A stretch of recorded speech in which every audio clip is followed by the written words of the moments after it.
of Audit and Finance will read the audit announcement into the record.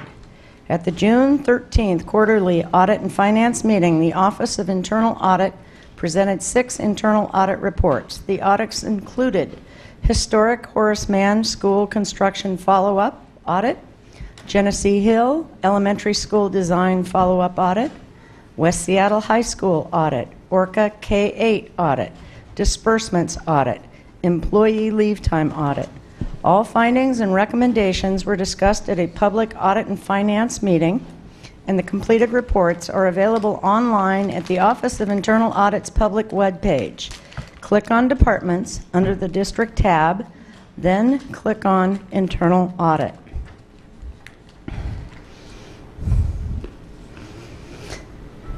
We have now come to the board comments section of the agenda, and my fellow colleagues, if you would keep in mind what a long and lovely evening this is, and if you could keep them short, we'd be grateful. Thank you. Director Geary. Hello, everybody. So many of you gone now, and I've already spoken several times, so I will keep it short. The one thing I haven't spoken on is the ethnic studies proposal, and I guess Isabella McMurchie was one of our early students, and I don't think anybody could say it as eloquently as she did. And the idea that ethnic studies is going to benefit everybody, and we really do need to make this part of our curriculum in a meaningful way, not just necessarily embedding it in history, but really figuring out how we're going to make it age appropriate from K through 12 in a way that's going to be meaningful and make sure that our kids from all different cultures can come together. We had, I want to comment, there was an article out of KUOW, myself and Director Blanford were mentioned somewhat. And I'm going to stand by, I can't remember, there's been so much that's happened since then even that starts to fade, where I thought I was going to come up here and talk about that for some time, and I'm not going to, other than to say I was sorry that my comment ended with a violent imagery of parents taking up arms, because that was never the intent. And so the one thing I do recall saying in that interview that wasn't put out was that it was my experience that shaming parents at this point, as we're trying to engage in these conversations, isn't going to be the way we're going to move forward in this city that has so much separation. And so I really appreciate as well Kim Fergus coming with her article, because again, I think this was an article that was printed and there were some comments about it, you know, and the voice that it had not being exactly the right voice, but it was a voice that dared to throw itself out on a really difficult topic. And maybe she did it from her View Ridge soccer mom perspective to some degree, but you know, that's the start. And we have to welcome that start, and we have to keep inviting those conversations across the lines. So I was sorry that the article on KUOW had that militant piece, because I don't ever want anybody to think that arming or using that imagery in any way is appropriate.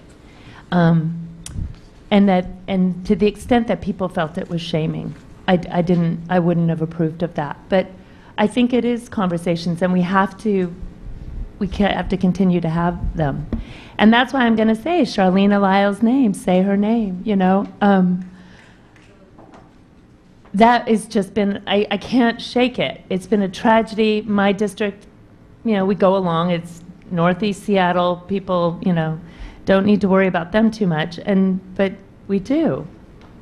We do, because this happened in my district to Charlene Lyles, one of the moms. It's Charlena. Charlena. Okay, thank you. Okay, Charlene Lyles. And I'm going to tie this around, because we need to continue to keep the conversation between the city and the county and the state. As we put these families, we create these housing units. So we have these families in Magnuson, and we haven't appropriately supported them. And there are people that continue to go to the city saying, you've got to support these kids, you've got to support these families. And frankly, I was I was surprised it was a mom and not one of the kids that ended up in a conflict with the police. And we're going to see the same thing happen potentially with Fort Lawton. And so as we move forward in these conversations, I'm going to say it right now, that's a perspective I'm going to take about what we do when we're placing housing in our affluent neighborhoods, and are the families going to show up and wrap around them or walk away from them? Is our city going to wrap around them and make sure that they're supported? Is our county going to do it? And is our state going to do it? So we have some opportunities in terms of our Magnuson families coming up. And I will keep on it, and I will let people know when I know we have a good ask.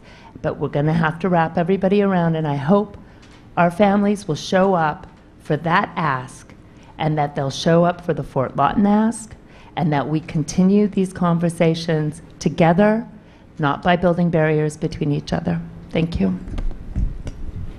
Thank you. Other directors? Director Pinkham. Tatsuko and Katsiayo.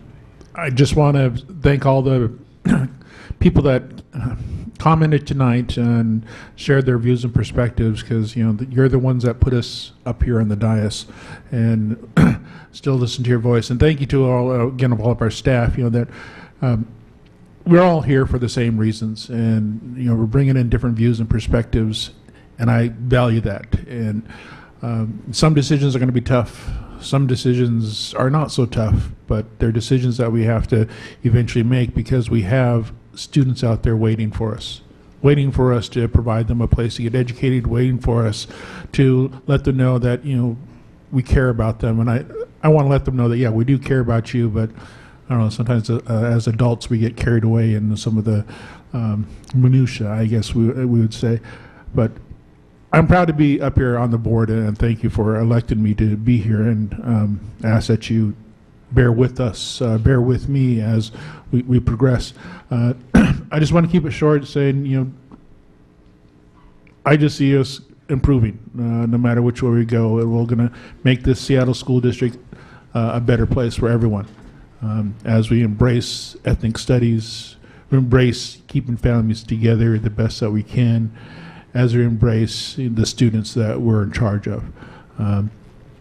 I know time is tight, but I just want to acknowledge and thank everyone for coming here this evening. Katsiayo. Director Burke.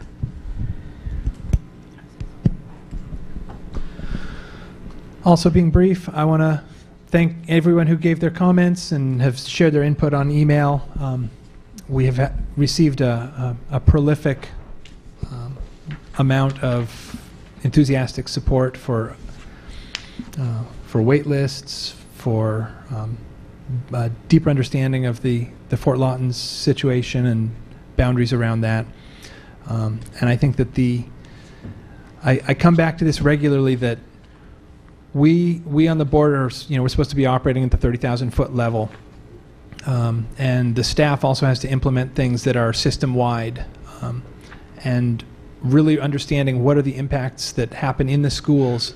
We rely on our families, our educators, our students to help us find places where we can make things better, where we've got common problems that we can then look at as systemic problems that we can then try to address at the policy level and improve organizationally. We recognize that we're operating at a budget deficit, and it looks like that's going to be our mode for the foreseeable future, which means we have to be really thoughtful and deliberate about what we do. And I say that as the person who said, oh, it's just $1.9 million. So I recognize I'm talking out of both sides of my mouth there, but what we have to do is we have to be thoughtful about the services we're providing to our families, the importance of stability, the importance of maintaining our families, keeping them in the district, keeping the revenue going, keeping our schools at high and consistent levels of enrollment so that we don't have staff turnover. When we have to turn over staff in schools, we bear costs to recruit, retain, train. The schools have the disruption of bringing new people on, having to cut people. So the sort of disruption and churn that's created by our funding and some of our policies is sort of a self-fulfilling prophecy, where we create situations, or situations are created for us. Maybe we shouldn't take all the blame for it. A lot of it's the state and funding. But these situations drive us to make decisions that are disruptive, and then we end up in a reactionary mode, and we don't have the time or the focus to fix it. And so I think people bringing things to us with a level of intensity that we can identify common problems, but also with the recognition that we are working at a system level, and sometimes it takes a little bit longer.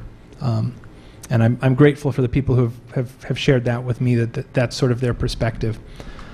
I know that around the Fort Lawton, the enthusiasm of the community and of the board and of the staff has, we are engaging with the city to try to understand what we have for placeholders there. Whether it's a short-term thing, it doesn't look like we actually have a short-term need, but to have a potential piece of property that could be a school is something that we have to consider in the long term.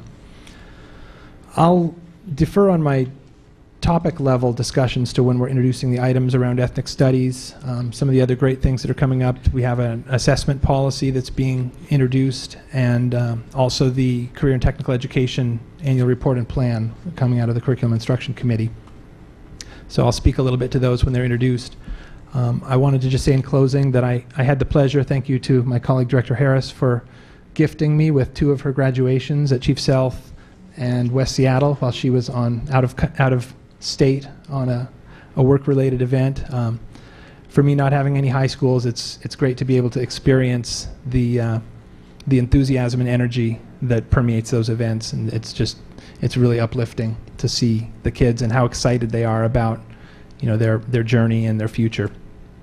So thank you to the community, thank you to the colleagues, thank you to staff, and I hope everybody has a wonderful summer, if we don't see you on the 5th. Director Patu. I would like to say thank you to everyone who came to to share their concerns with us today.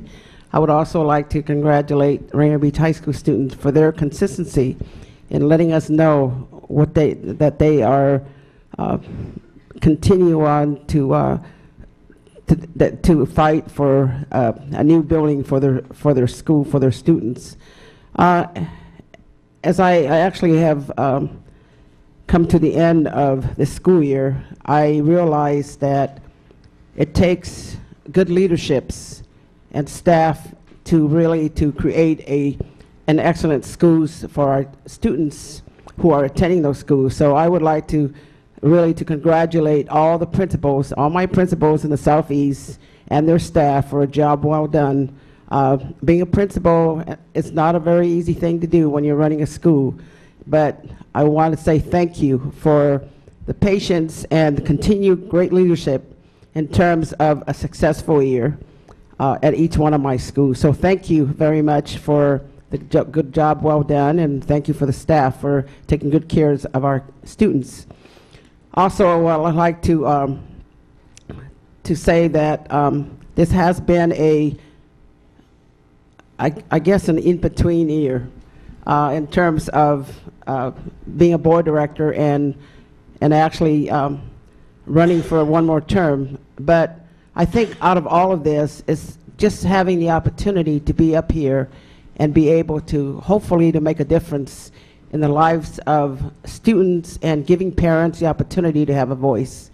And it's just been a pleasure to serve all of the community and the parents in terms of me being a school board director, and hopefully we'll be able to continue on the next 4 years in serving you and your students and your children in terms of leading on to an excellent education for all students.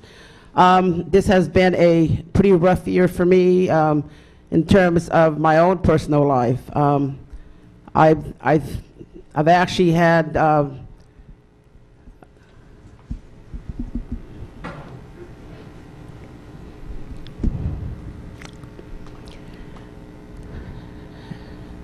I'm sorry. as you continue to work in public, you never know what people look at or see in terms of what's going on within each community. This last couple of weeks, my granddaughter actually got shot accidentally by people that she doesn't even know. And it has been really a hard time for me in the last 2 weeks. You know, sometimes I ask myself, what more can we do to actually to provide opportunities for kids and making them realize that life is important? And that educating them is actually the best thing that we can do to provide them opportunities to a better life and not into violence. And the last thing that I was expecting was actually having my own granddaughter's life almost been taken away from me. But I thank God that she's actually recovering and that life continues. But as I think about the work that I do here at the school board, it's providing opportunities for all kids and hopefully continue on to do that. Making sure that all our kids are safe and making sure that they get the best education that Seattle Public School can ever provide. Thank you. Director Blanford.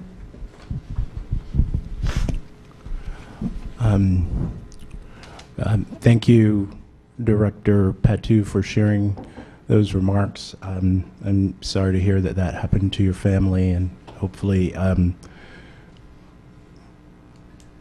hopefully the convalescence is quick. It's been an interesting couple of weeks.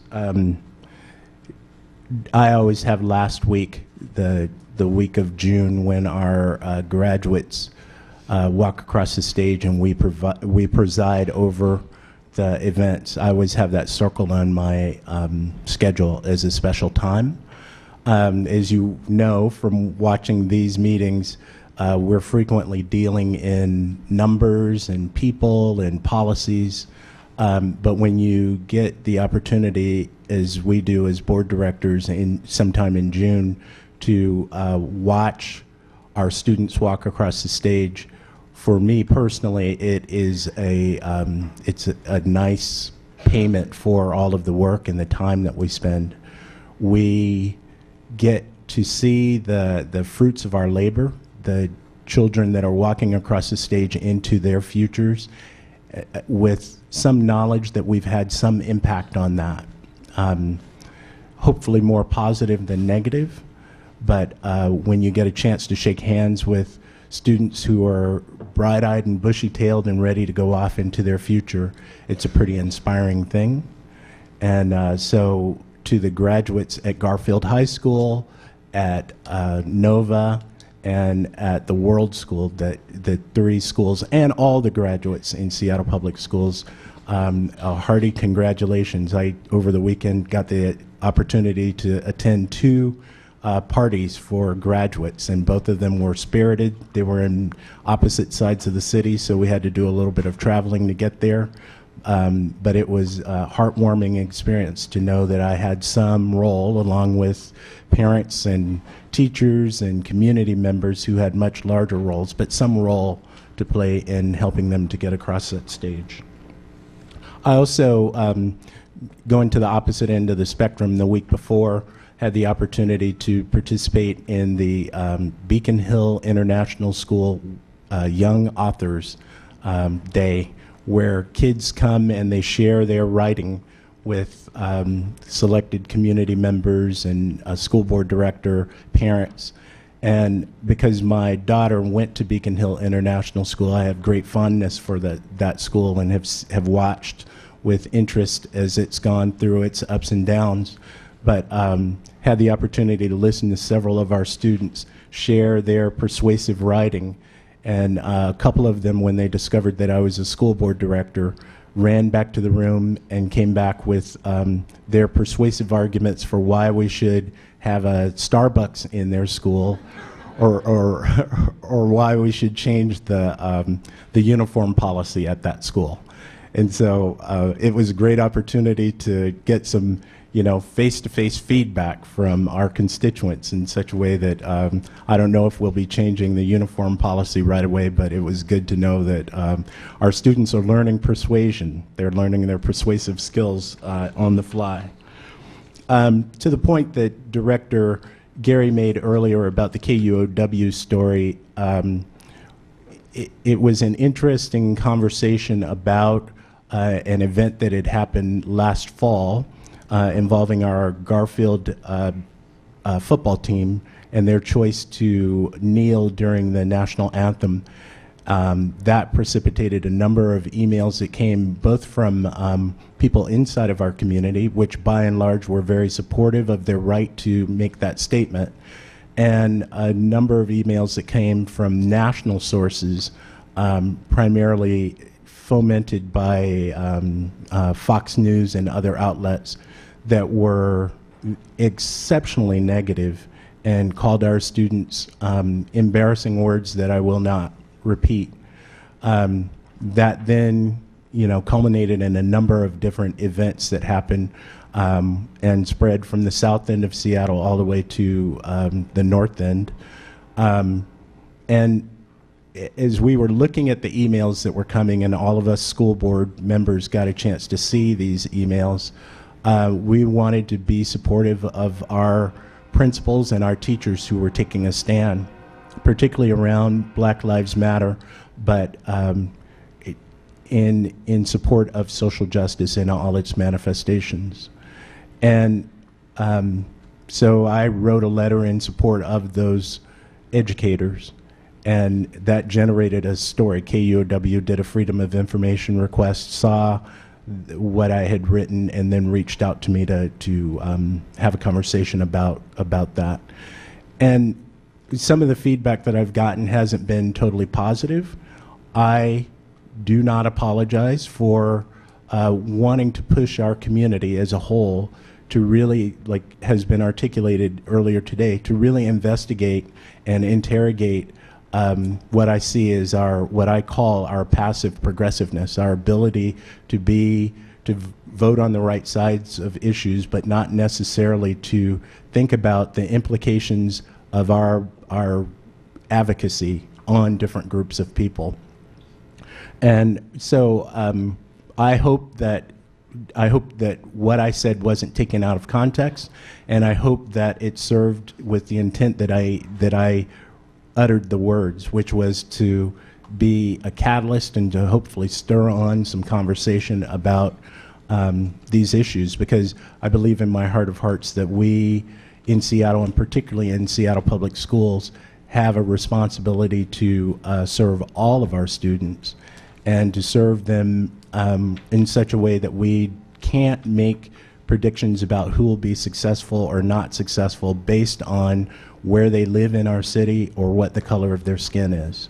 And as I said, I'm unapologetic about that. I believe that that is what our community by and large wants. And so we have to continually interrogate ourselves to make sure that we are living up to that. Finally, I will say that for those that are still remaining, I alluded to the fact that we had a rambunctious community meeting this past week where several members of the community that I represent were articulating a strong position statement about where we should be going with our wait times. And I tried to articulate that as a board director, I have the responsibility for the welfare of that particular school, as well as the other schools in my district and the other schools in Seattle Public Schools. I think we all share that responsibility, and we have to figure out ways to strike a balance so that we're able to maintain all of our schools. I don't believe that anybody around this table is interested in closing schools, so we have to be very intentional about providing enough resources to individual schools so that they can all get through these lean times that we're in currently and get to a place where hopefully where budgets are flush and we're able to do what needs to be done for each and every school. So I'll end on that on that comment, but like my colleagues, I consider it a pleasure and an honor to serve as a school board director. I'm not planning on doing so after November of this year, but I consider it one of the highlights of my life to have had this honor. Thank you. Thank you. I'm up. $68.2 million. $68.2 million is the total of the McCleary $100,000 per day fines issued to the legislature by the Washington State Supreme Court. And here we sit 2 days before the end of the 3rd legislative session with a Friday shutdown looming. And I do not understand it. I do not understand how our teachers can teach this extraordinary civics lesson. But I sincerely hope we make this a civics case study and we embed it in our curriculum to suggest that our children, the 54,000 children in this city, and the 1 million children around the state are not worthy of attention and support is appalling to me.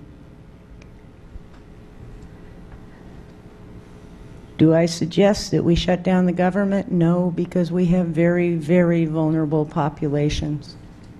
But what's going on in Olympia is not my definition of leadership. And it's not the state I grew up in, and I resent it greatly.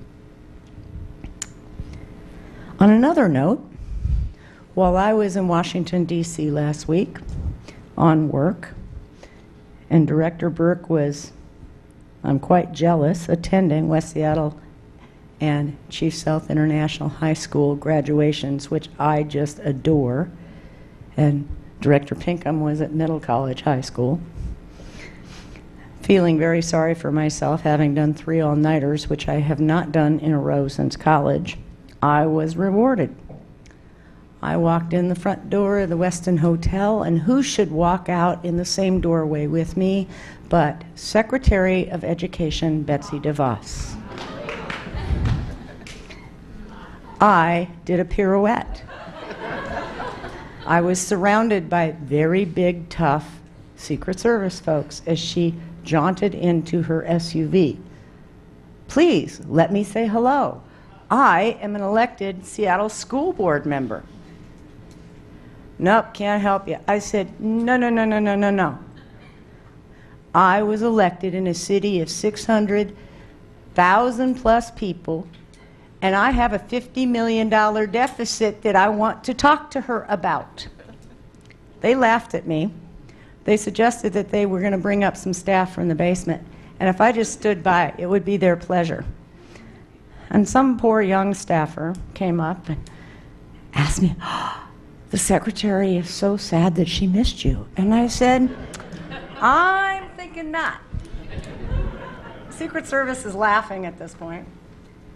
And he looked at me like, who is this crazy woman? And I said, no, no, no, no, you don't understand. We have a $50 million budget deficit, and y'all aren't helping. And moreover, I come from the great state of Washington, and my Senator, Patty Murray, did rather a good job in her appointment process. Oh. I wish I had a card for you. Here, you may have Secretary DeVos's. And I said, and you may have mine. I'll await her call. I do have some self-restraint. I did not trip her. I did not go to jail. That was my good deed for last week. Some of the comments we heard this evening about the timber industry. I believe the facts are that the state gave us free money for using timber in that particular school. If I'm wrong, I'll own it, but I believe that was a gift. With respect to ethnic studies, I'm absolutely in favor of same, but again, it needs really robust professional development, as was mentioned, as has been mentioned at several C&I committee meetings. We have not funded time immemorial worth a darn either.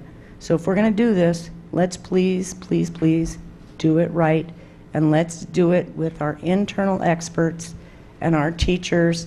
I believe we have extraordinary curriculum that is being taught in this district every day, and we need to bring it together and lift it up and replicate and personalize, and we can do this, and I think it makes a huge difference for all of us. Fort Lawton, thank you to the community for bringing this issue to our attention. Thank you to senior staff, Associate Superintendent Herndon, General Counsel Treat, for putting up with my incessant emails on Wednesday and Thursday to make sure we did not miss a deadline and a once-in-a-lifetime opportunity. And we have not done so. And perhaps at some point we'll get the city's attention and we'll get a couple of seats on the HALA Commission. Now that would be cooperation. My next community meeting is July 15th at the Southwest Public Library from 3 to 5. And I'm going to make lasagna for everybody that shows up, and it's good lasagna. As has been said by my colleagues, it is an honor and a privilege, darn difficult at times, but an honor and a privilege, and I thank you very much for showing up and getting counted. Let's move on to action items. Approval of the board's governance priorities and superintendent's evaluation tools for 2017-18. Instrument and SMART goals accompanying rubrics. This was passed by the Executive Committee on June 1 for approval. Approval of this item would approve the 2017-18 board governance priorities, superintendent SMART goals for 2017-18, and the 2017-18 superintendent evaluation instrument. I move that the school board, 1, approve the 2017-18 board governance priorities. A, eliminate the opportunity gap. B, improve systems and supports. C, create culturally inclusive school, family, and community engagement.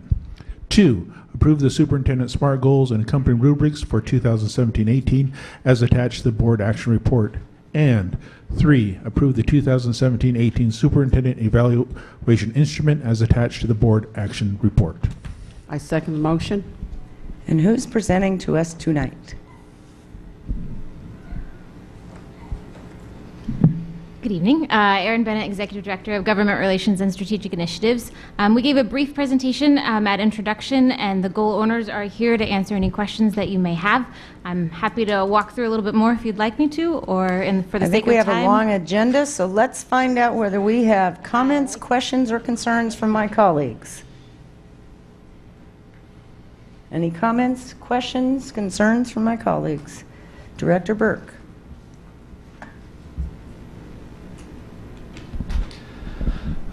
I just wanted to thank staff, recognizing that when this was introduced, it was sort of at the end of a long crank, and I know that folks had waited for a while. And I want to emphasize that this is a big deal, and we've had a work session around this. This is going to drive budget decisions and we hope really thoughtful system improvement activities over the next year. So I don't want this to go by without a word of gratitude to the team that's really helped put it together, because you're the ones that are going to be on the hot seat as we're talking about this throughout the year. So thank you. Superintendent Nyland, did you want a few words on this one? Definitely. I echo those comments. Thank you to the board for continuing the focus for the fourth year on 3 of those goals. And I guess the budget will be with us for a while, and it will continue to consume our attention. I would echo Director Burke's comments about thanks to the staff for the work. Thanks to Erin for her shepherding the work. This completes our transition from a November to November to a June to June, so that meant that we kind of did 2 sets of work this year as well for the rest of the staff as well. And I would note that we made a pretty significant pivot based on the evaluation from the 16-17 SMART goals in the middle of the year.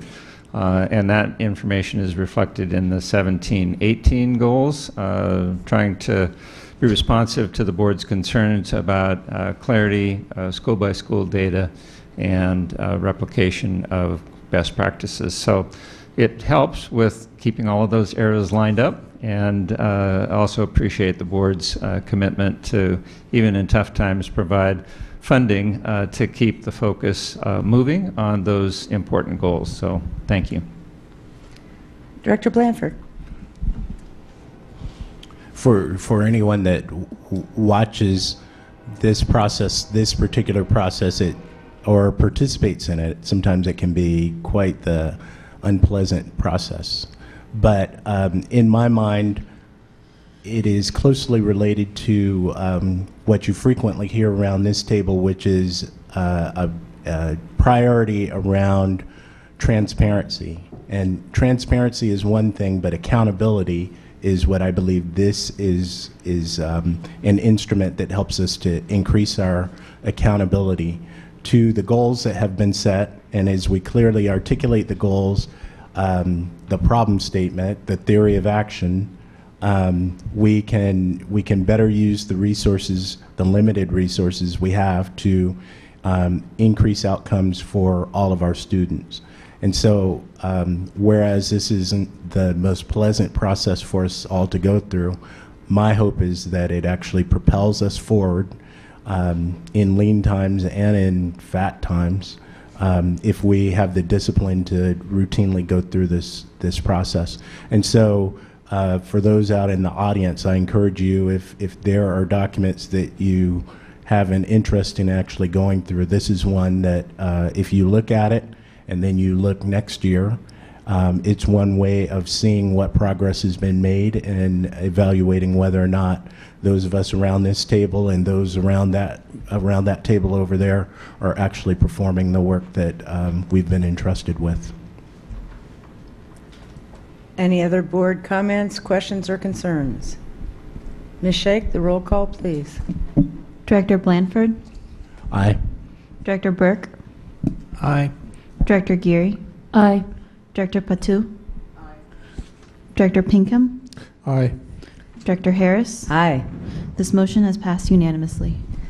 Number 2, BEX 4, Capacity Flexibility, approval of a budget transfer for the Maple Elementary School cross-laminated timber project.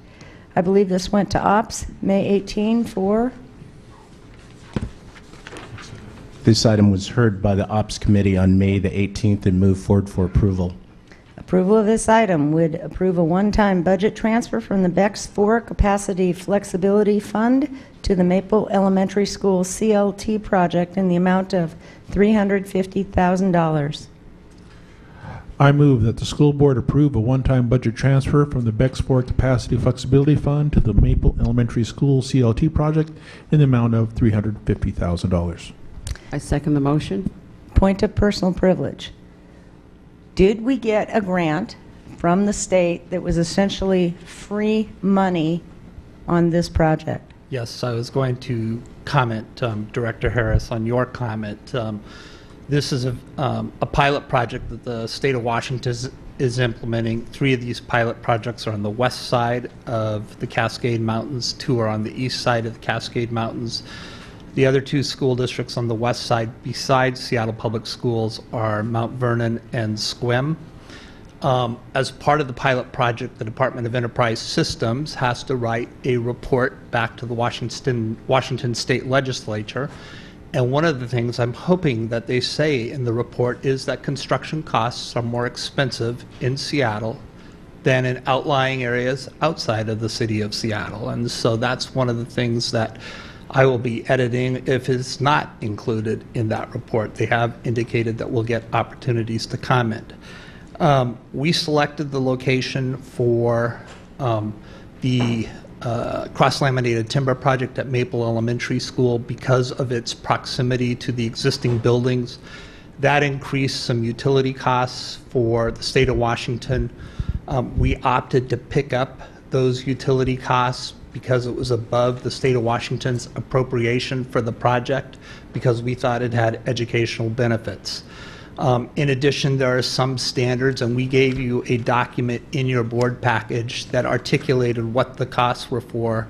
But we located the new addition on the playground. The principal made a reasonable request. Could you recreate that playground on my site? That also is some of what these monies are going for. In addition, we are purchasing the furniture, fixtures, and equipment. We're purchasing curriculum. We're purchasing the technology to outfit these new classrooms that we are going to receive. That also is in this budget that we're requesting. Last week, Associate Superintendent Flip Herndon and I had a conversation with Senator David Frocht. We had reached out to OSPI. We had asked, could we use the K-3 class size reduction dollars in lieu of the capacity flexibility dollars. He has not gotten back to us yet, but he was very favorable. He's working with Richard Ramsey in the state legislator's budget office to review our request. We're hoping that we will get approval of utilizing those grant dollars for this, but at this moment in time, we do not have that. We want these schools to come online, these classrooms to come online this fall. We need 3 of them for 3rd grade, and so we're asking for approval tonight as the way it's currently written. Board comments, concerns, and questions. Director Pinkham. Just in regards to your last question about asking to use that K through 3 class size reduction, in the motion or in the bar here, it does say that it was denied, but you're just saying we haven't heard back? OSPI has denied this. We then reached out to our legislative representative, Senator Frocht, to question why OSPI denied it, because this is K3 class size reduction. We're intending to use these classrooms for 3rd grade. So part of the denial was the fact that originally OSPI believed that this money was being used for portables. So that K3 class size reduction dollars were not allowed for, Seattle was not allowed to use K3 class size dollars for portables. So we clarified that with the Senator and OSPI, so that's why they're going back and taking a look at it. Quite honestly, as much as I wanted a response from Senator Frocht, I'd much rather have him working on the overall budget for this week. So, thank you. So is there a need to clarify that in this bar that? It was just denied, and so the timing of this was we were hoping to get an answer between the operations, between the operations introduction, then the original board introduction, and then this final action, and we just haven't been able to get that confirmation yet. Okay, and then just one more follow-up kind of question to this as well. So the additional costs, is that what other school districts, they'd have that covered in this grant from the state, or whatever we're calling this gift from the state? Are the costs that are listed out in this itemized item, is that typically included? The appropriation was the same for all 5 school districts, Director Pinkham. Because of where we located this building, it may have increased costs greater than the appropriation that the state of Washington gave the Department of Enterprise Systems to build this project. I can't comment on what happened with Mount Vernon and Sequim. I haven't been up to look at those, nor have I talked to my colleagues at those school districts. Yeah, because my question is like relocating the playground. I don't know if the other schools had to do that, but that, to me, I think that for us, we'd pick that up if we chose to put it someplace. But of these itemized items, I'm just curious, which ones would have been included, such as would the utilities have been included, would the electrical data? Yes, costs are higher here. I do know that our permit costs are substantially higher than any. They have commented, the Department of Enterprise Systems has commented on that they did not anticipate the permit costs to be as significant within the city of Seattle as they were. So yeah, so what I'm driving to, kind of like, if we can ask to request the funds that, hey, these are costs that you didn't anticipate to be higher. So it seems like the state, they should give us money. Whereas if we added costs, we should pick that up. Correct. Director Geary. I just wanted to comment as the legislative delegate that this was one of the ways that while our legislative delegation has been trying very hard to get the full funding of basic ed, they've also continued to look for ways to build in opportunities for Seattle Public Schools when they can. And so this laminate timber thing came up, and the team quickly put something together, some options, and responded. And I think it became more important for us to participate in this to show that we were recognizing their efforts to continue to look out for us and to show up and be a partner with them in this process. So they had to respond very quickly in terms of coming up with options and making it work as well. It was two-way, but I think it was a good collaboration. Other comments, questions, or concerns? Would you also suggest that we are making an investment with folks in Olympia to show them we can be rock stars? And that this might, in fact, inure them to partner with us in the future? Is that a yes? Yep, I will Okay. follow up with them. Ms. Shake, the roll call, please. Director Burke, Aye.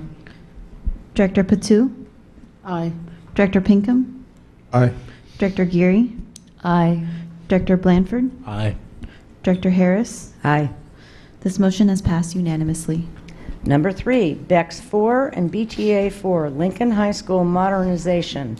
Budget increase for exterior improvements, including modification to Bassetti Architects Contract P1436 and adjustments to Leidig Construction Contract P5084. Came before Ops. It came before Ops on May the 18th. As a point of personal privilege, I'm wondering if we should introduce the motion and get a second, and then get the referral from the appropriate committee, as we normally do. Thank you for your guidance.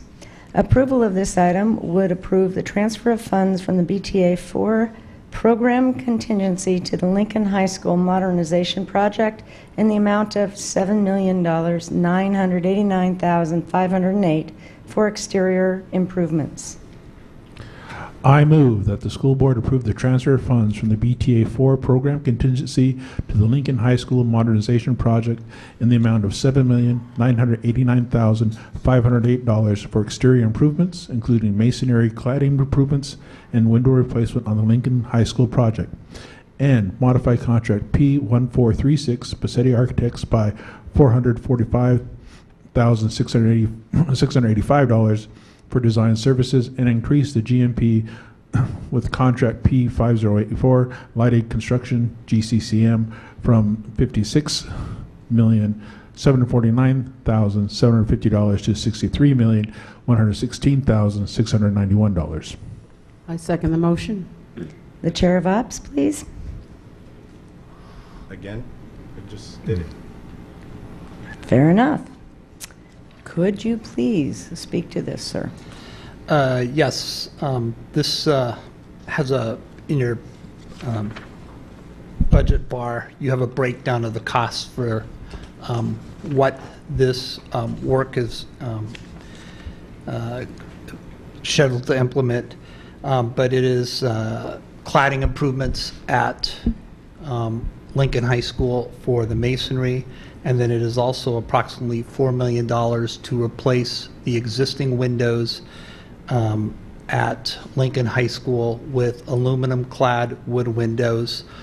And then on the north wing, on the northwest wing, on the north elevation in the new library, we would actually be replacing those windows with matching steel windows, because those are a steel window into that library.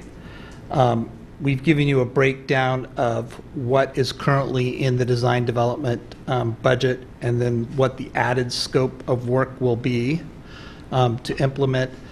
We have concerns that if we were not to take this, we'd have some creature comfort issues with inside the building for the thermal environment. And then we also have some concerns about the condition of the existing masonry. And so we're recommending that you transfer the money from the BTA4 program contingency to this project.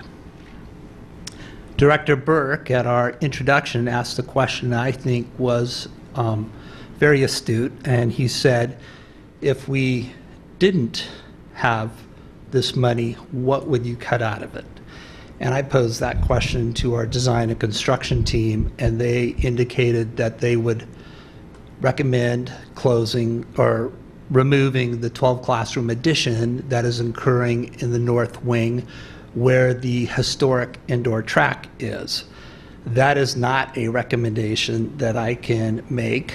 I believe that for a couple of reasons. One is, while we may not open this school at 1,600 students, I know that when we do open this school is going to continue to grow and we'll need those classrooms. Two is the timing. This building is going to be empty, and there's no better time to add that addition than when this building is empty. It will cost more if this is an occupied building. The last thing I will note is that that's only a $3 million item. It is not a $8 million, and we could not come up with a recommendation that would total $8 million, which I think speaks to the priorities we've established in this project. I think from a school standpoint, there are some things where we're highlighting educationally. I think educationally, the library, the Makers Lab, and the Commons are going to be very nice spaces. Commons, all students are in. Library, it's the heart of the school. Makers Lab entices students to explore different educational pathways and CTE pathways as well.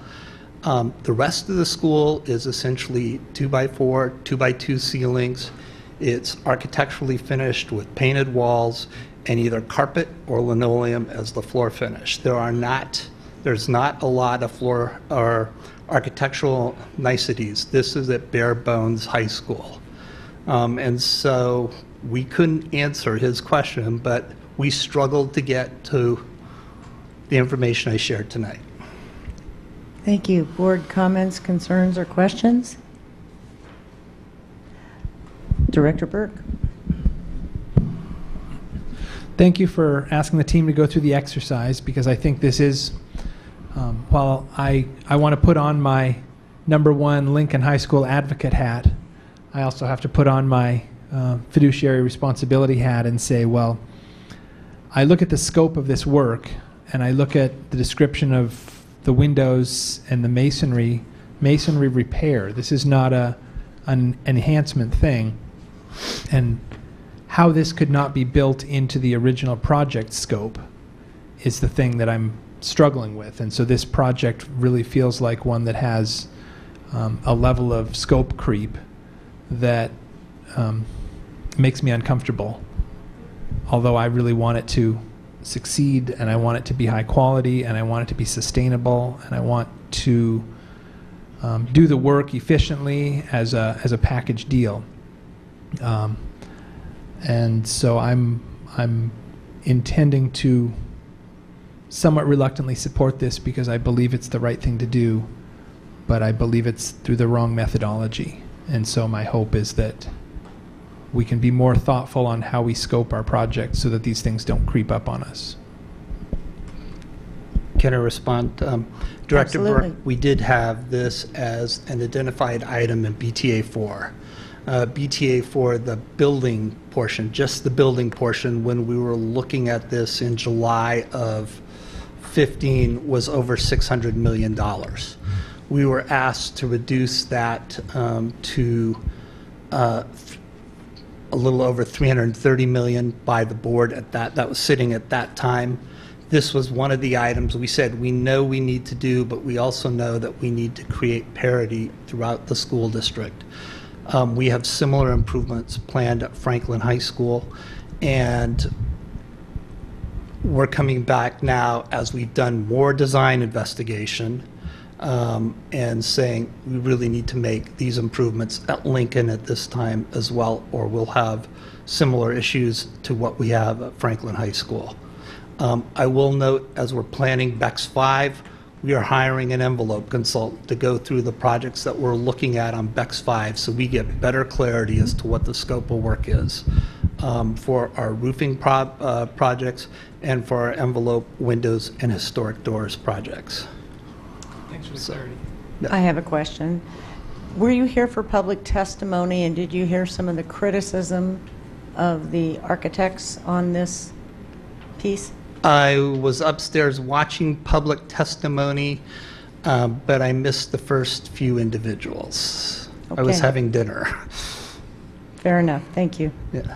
Any other comments, questions, or concerns? Director Pinkham. Did I hear you correctly that you said Maker Labs that are going to be in Lincoln? Yes. Okay.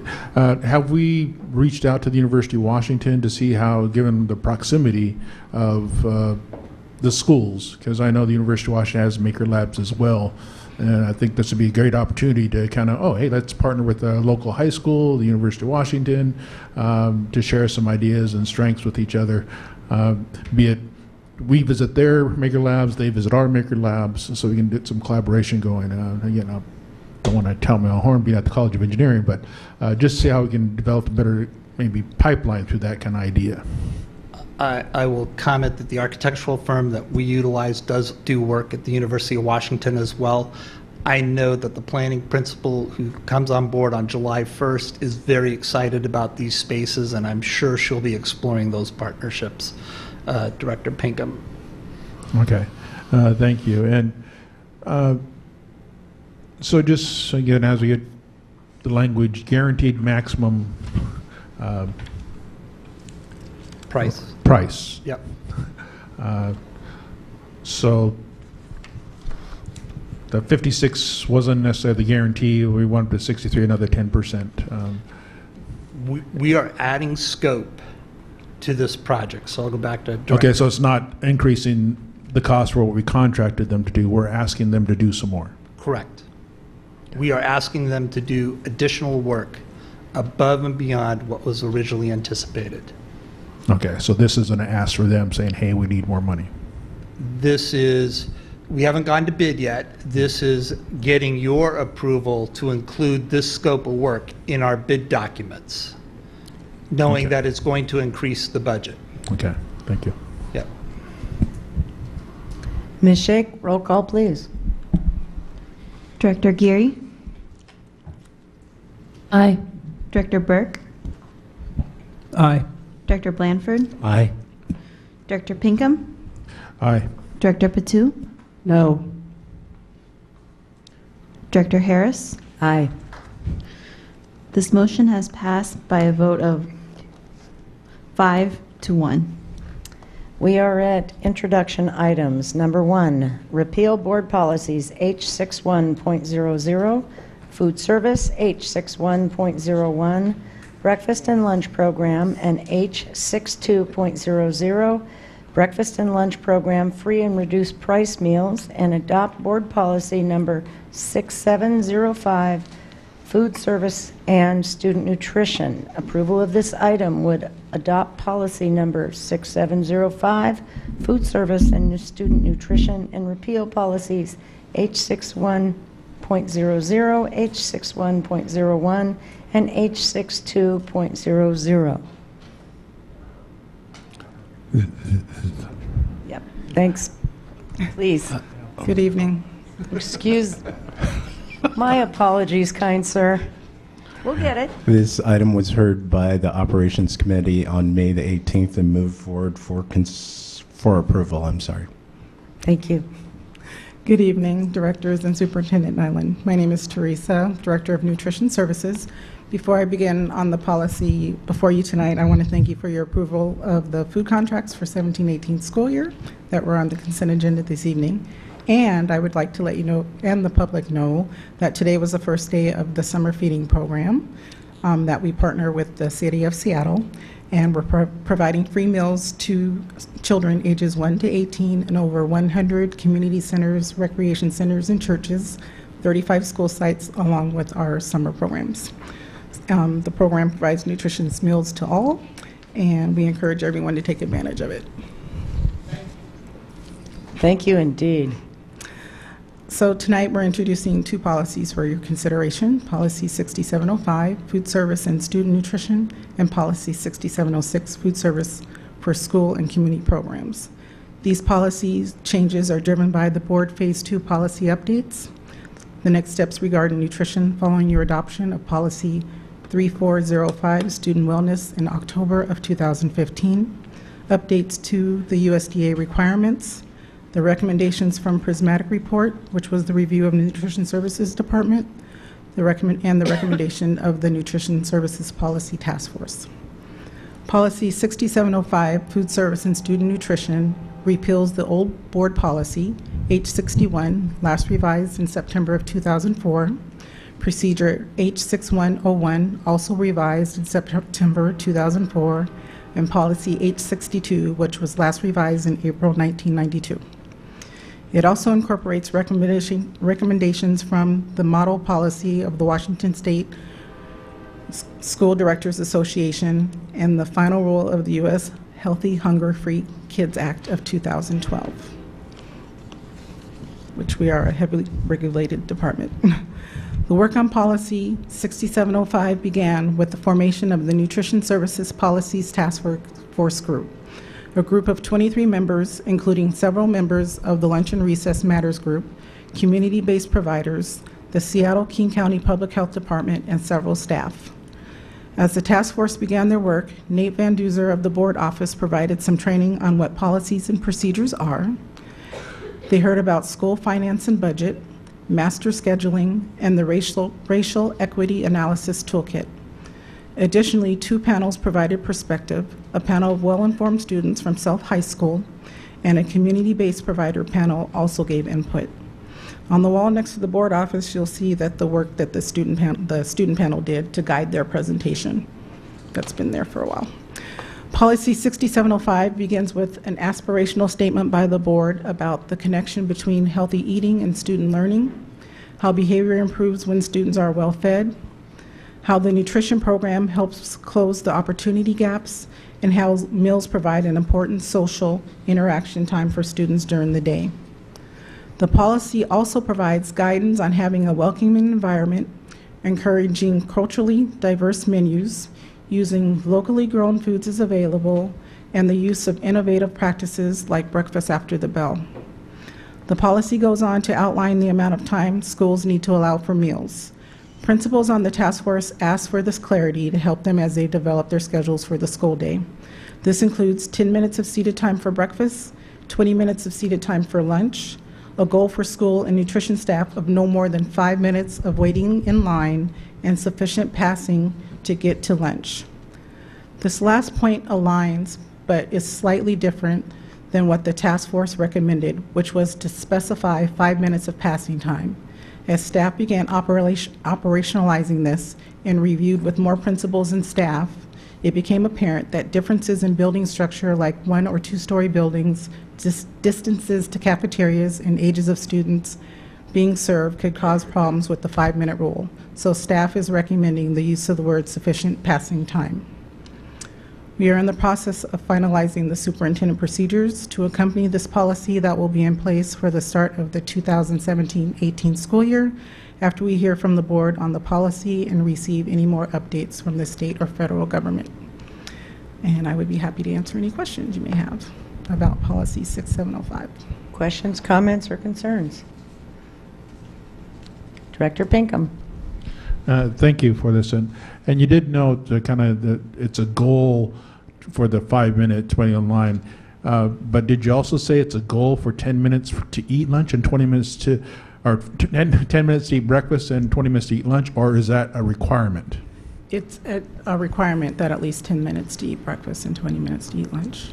Okay, so then we're seeing some, one of the comments this today, they're talking about buses not getting there Yes. in time. Yes. So then how does, I guess, can you get more information on the breakfast after the bell? So we have several schools that have started a breakfast after the bell program with partnership with United Way. So the students come in to get breakfast, and they could either eat in the lunchroom or they can go up to the classroom and have breakfast. And also there's a nutrition break for some schools that have breakfast after the bell. Do we know if those are schools that are having buses arriving late? I do not have that answer. Assistant Superintendent McAvoy. Thank you. Yes, that does support some of the schools that were having difficulty with the buses arriving on time. We've also talked with Greenwood, which was the school of concern from our speaker tonight, and they are very interested in doing breakfast after the bell. And again, it's something that the school has to want to do because it does require some adjustments in the how the teaching works within the school. So we're delighted that they were able to and think they will be able to accommodate that. So want versus have to, doesn't policy say they have to provide 10 minutes? Well, we certainly, whenever the buses are there and on time, we are serving breakfast actually longer than 10 minutes. It's really if, in fact, the buses come on time. And as you know, we had some difficulty with on-time arrivals. Most of the schools were very, very flexible about that. They made sure that the kids could eat. Some schools weren't able to do that, or the students felt like they weren't able to do that, and those were some of the schools that we'd been working with. Additionally, we had some schools that weren't able to provide 20 minutes for lunch based on how they were sequencing things, and we were able to work with them through the school year also. Okay, so I just want to hopefully get in that we're getting into policy versus practice again. I don't want that to come back and bite us. Thank you. Any other questions, concerns, and comments? Mr. Burke? I think mine is very similar to what Director Pinkham was asking about, recognizing that there's some community concerns about some of our past practices, and what's specified here sounds like it's been socialized fairly well with the schools. So the question will come up around accountability. Do we have a mechanism in place to ensure that it's happening, but also in a non-punitive way, and support the schools in helping them build those schedules, recognizing some of them have 3 lunches and lots of kids?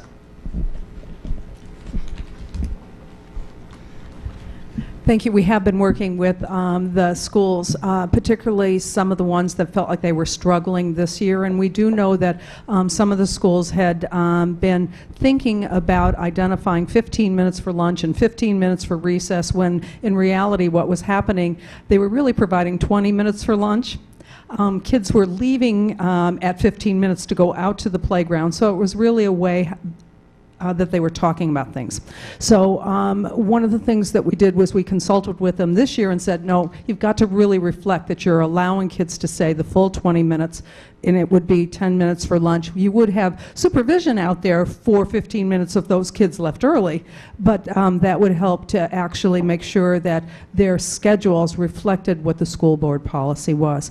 Additionally, in order to bring forth some more accountability, Teresa and I have gone out to schools this year to actually time the last kid in line to make sure that the lines were short enough and that they were able to have the full amount of time for their lunch. And we'll continue to do that through this year. And then if schools seem to be having difficulty, we're going to problem solve with them so that they can ensure that we're meeting the policy. Director Blanford. I'll just say really quickly that this is deja vu all over again, in that during the time where there were very active parent groups who were lobbying us around, insisting that there be 20 minutes allowed for all students all the time, we had a number of principals who were pushing back, saying that there are challenges, there are logistical challenges with getting all kids into the line and fed and having enough time to go outside and have recess and all of that. And they were pleading for some measure of flexibility to be able to manage their buildings. And they were several of them several of them who are long-standing principals, highly regarded by their colleagues, were saying, you know, to impose a hard and fast rule that we have to observe all the time puts us in a really difficult position and puts at risk kids in classrooms learning. Kids learn at all different stages. They learn in the recess room. They learn in the cafeteria, as well as in the classroom.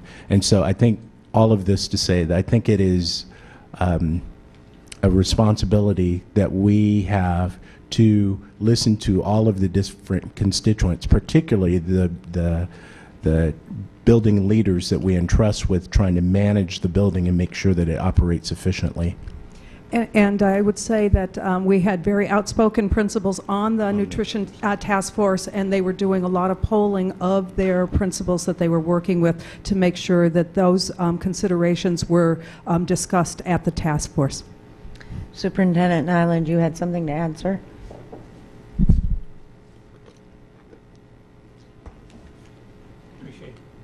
Appreciate the work that all of the parties have put into this. So I think we've kind of covered the waterfront. We continue to ask schools to do incredible things. So it's meet all of the minutes that the state requires. It's meet all of the lunch requirements. It's meet all of the playground requirements. It's make sure that every kid is learning and that we're closing gaps. And we really, really, really do try hard to do that. When we then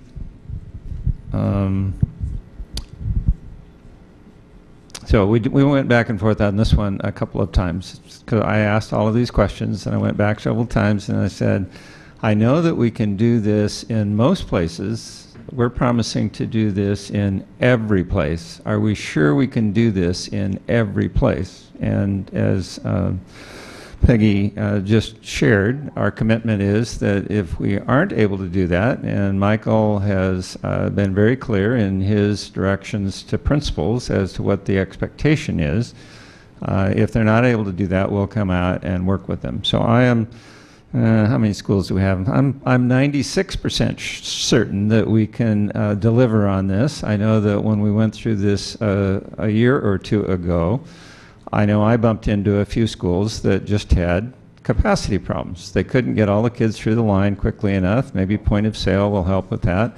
They couldn't get all of the PE time involved without giving the PE teacher extra time off and shorting teachers on PCP time. The reasons weren't endless, but in each case, I'm sure that there were cases where we just needed to suck it up and do what the policy said. But in at least a half a dozen cases, there were legitimate issues that principals needed help with. And so we're committed to doing that. We will live with this language. We will make it work. It's just kind of the ongoing challenge of when we chase too many things to the nth degree, we can't keep our eye on the ball and work on closing the opportunity gap. So we don't want to willy-nilly ignore board directives, but we want to try to keep the main thing at the same time. Appreciate those comments. Are we also working with the education directors in terms of problem solving and exchanging information for some of these hard to fit schools? Absolutely. And usually what will happen is we'll go out to the school first, problem solve with the principal, see if we can help. And sometimes it just takes more brains to figure out solutions. So we're always bringing people in as needed. Thank you. Director Pinkham. I know where it's kind of a long journey. Sorry. So do we have any data that would help us know what would be a right-sized school to allow for all this lunch versus having, you know, so many students at one school and only one cafeteria? That it does become a challenge for our principals to schedule in the necessary time. Do we have anything that we can share as we build new schools and say this is going to be the capacity, but we only have one cafeteria? I don't have any. If I may, it's not the new schools, it's the old schools. BF Day was one of them. It's kind of like, we've got this tiny, tiny, tiny little cafeteria. And in the case Director Pinkham mentioned, we will guarantee them a spot in the lunchroom to eat their lunch if they want to stay and eat their lunch. We cannot make a schedule that guarantees every kid separate. How do I want to say this?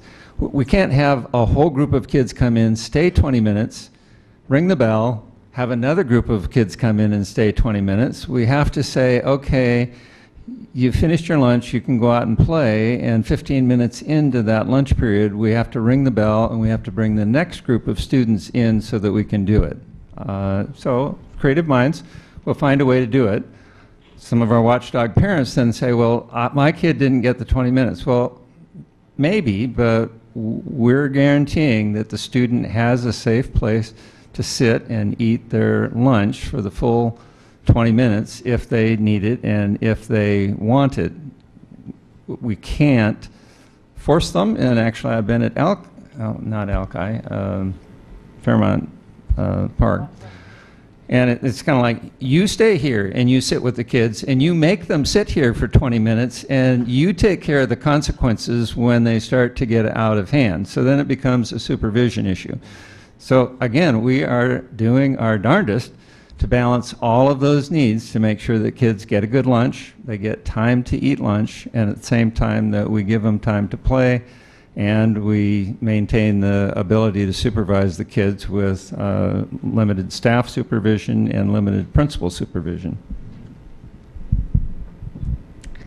Thank you. Number 2, repeal board policies H6300, food services for special programs, H64.00, providing meals for private school students, H65.00, joint use agreement, and H65.101, food services for school functions, and adopt board policy number 6706, food service for school and community programs. Approval of this item would adopt board policy 6706, food service for school and community programs, and repeal policies H63, H64, H65, and H65.01.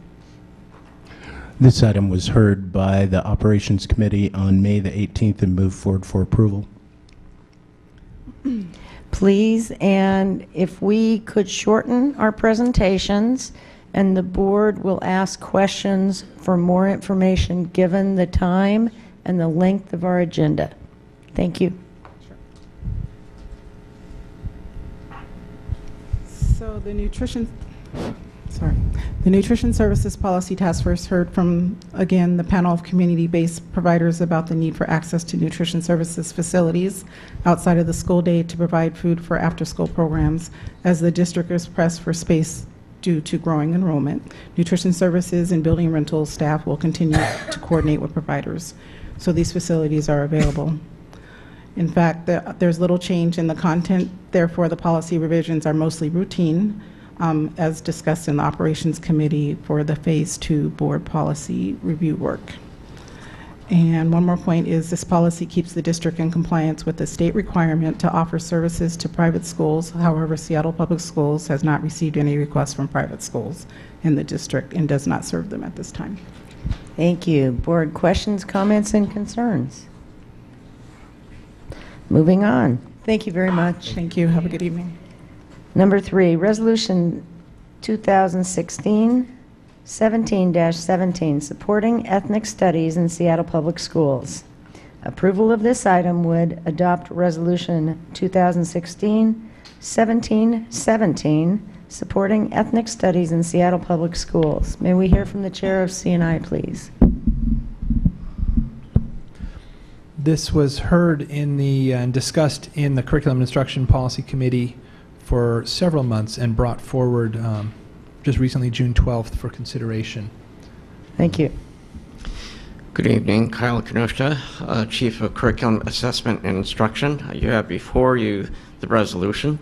In terms of inception, I think credit is credit where credit is due. It was the NAACP resolution in January that pointed out the importance of ethnic studies in terms of eliminating the opportunity gap as well as combating the effects of institutional racism.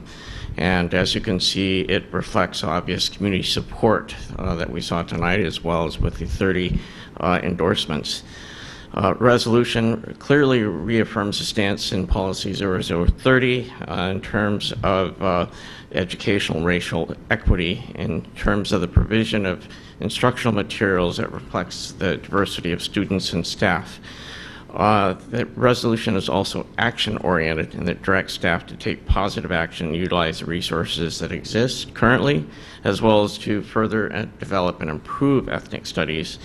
It directs the superintendent to create a schedule in the calendar year 2017 to implement plans for district-wide integration of ethnic studies into existing and future K-12 curriculum, to provide the associated professional development while taking into consideration budget constraints, and report regularly to the board. As well, it directs ethnic studies to be a part of the foundational superintendent SMART goals of the district, and my colleague, Dr. Jones, will actually speak for a minute on that. Good evening, Brent Jones, Strategy and Partnerships. Yes, this effort aligns with SMART Goal 2, and specifically what's called out in SMART Goal 2, the element is to do an inventory of the good work that we're already doing and have a pilot for 17-18 with ethnic studies. And I'd like to also kind of mention some of the, I'd like to thank Director Patu for sharing about your granddaughter, Director Geary, your experience. I think with Charlene and Lyles, I think this is part and parcel to that work. And this is that work that we've heard the community talk about. That's not going to be quiet. It's not going to be easy. But this is an effort that's supported by a wide range of people. And so our community engagement has been powerful, and we've learned a lot through the process. So I just want to add that for context. Thank you. Board comments, questions, concerns? Director Burke and then Director Patu. Yeah, I appreciate the opportunity to kind of kick off the board discussion on this, because this has been, a complex process. It hasn't always been easy, but I want to make a couple of thank you points to the staff, to the community, the NAACP, for bringing this to our forefront. And I want to highlight that the level of enthusiasm and support for this is really overwhelming and appropriate. And I've been telling people that there's sort of four parts to the process, where one of them is the NAACP came forward with a resolution, and that was our stimulus. That generated an intent and a work process for the board to create a resolution. The purpose of that resolution is to ask the superintendent to do an inventory and figure out how to implement something. So that's step 3. Step 4 is to actually do the implementation. So we're here looking at the resolution, talking about bringing it forward, but the superintendent and staff has already started with the district component of that, and it's well underway and approaching a recommendation. So this is going, the work is in some sense outpacing our directive to ask for it. And so I want to have that public, and I want to know that there's, from my point of view, there's really a sense of gratitude that it feels like sometimes our board processes and policy development is really cumbersome with, getting engagement from the community and all of the individuals and making sure that we are legally compliant, and, getting the processes through our own gates can sometimes feel like it's a burden, and somehow the staff has been able to take the actionable part of this work and accelerate it. So thank you for that. And then one of the really important elements that came up in some of the testimony was around how we do this systemically, but also how we do this sustainably. And so I just wrote down on my little notes, systemic sustainability, which really rolls off the tongue. So I want you to kind of keep that in mind as you're doing this work. Systemic sustainability. Thank you. Director Patu. Just wanted to ask, what grade level are we starting this with? We're actually beginning with grades 9 through 12, but as the task force discussed this, they don't want to limit it to that. And so we'd like to explore how we can actually take ethnic studies. Obviously, it would be not too much of a stretch to take it to middle school, but also to explore how to do it in an age-appropriate way in the K-5 grades. Thank you. Director Geary. Just on that note, I would say that that was one of the changes that we made in committee, and so making sure that we were looking at this from K through 12, because as was pointed out, the formation of perception happens right away, and we need to be, we are the one body, and I'll say it over and over, that can stem the tide of self-separation that we see throughout. And that starts early, and we have to develop the curiosity and the acceptance in our youngest so that they can carry it up through school and out into the world. Director Blanford. I'm just wondering, in the committee's conversations, if there is a working definition of what we're talking about when we're talking about ethnic studies, because in the research there are several different manifestations of what it means to have an ethnic studies course or program or work. And so just in the interest of clarity, so we all know what we're talking about, has there been a working definition that has been developed? Yes, there are a couple of definitions in the research. That is actually on the agenda to actually complete that work. We'll be taking a hiatus in July, of course, but in August we hope to come together and really clearly define for Seattle Public Schools what the definition of ethnic studies is and what its scope is. Other board comments, questions, concerns? Director Pinkham. I just want to comment that I definitely support this resolution, and I think the tougher thing is going to just saying with since time immemorial is finding that training. Who are we going to bring in to provide the training, and knowing just within each community there's different perspectives. That sometimes I fear that when we bring one perspective for a particular community, then that creates a stereotype for that community. Whereas for myself as being American Indian, I have perspectives that are my personal perspectives that shouldn't represent all American Indians. That we do have to watch that kind of delicate line that one voice doesn't supposedly speak for them all. In particular, things that come up for me are usually for ethnic groups that voluntarily relocate to those that involuntarily relocate. You'll see differences amongst those groups, just if they, again, from the same ethnic background, but the voluntary, involuntary can have huge impacts on perspectives that are viewed. So I'd be interested to see how this progresses and how we vet who's going to be doing the training and get as much of our community members involved. Thank you.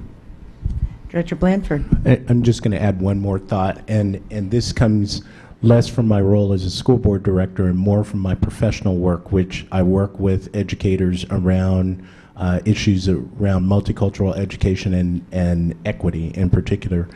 And putting back on my school board director hat and thinking back to my first year as a school board director, and what I believe is a pretty significant need to have robust professional development for all of our educators who will be implementing this curriculum when we get to the point where it's fully developed.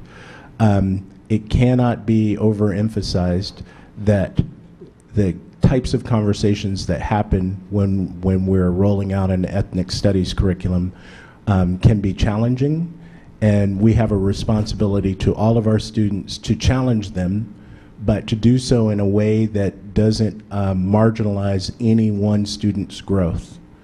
And when we don't pay attention to that, we get ourselves in trouble. We get lawsuits filed, we get teachers, that are rightly so challenging, but if someone feels ostracized or alienated or marginalized as a result of the conversation, then we have to deal with that as a system.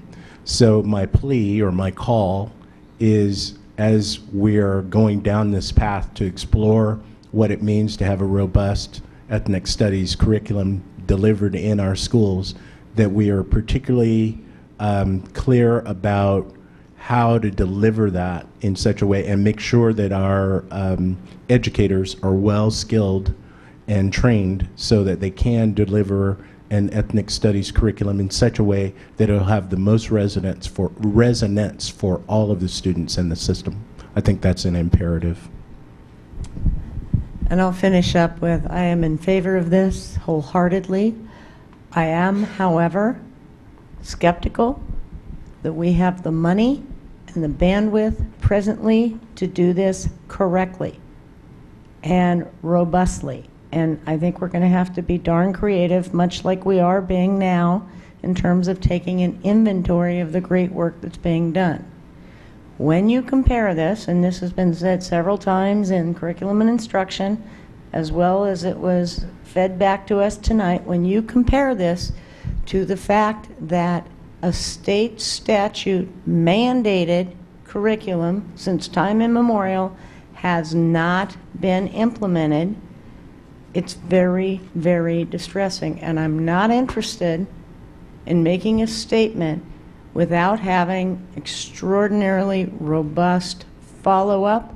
And it's my hope that this becomes a permanent committee with very thoughtful engagement, because this is one of those places we can make a heck of a difference. Thank you.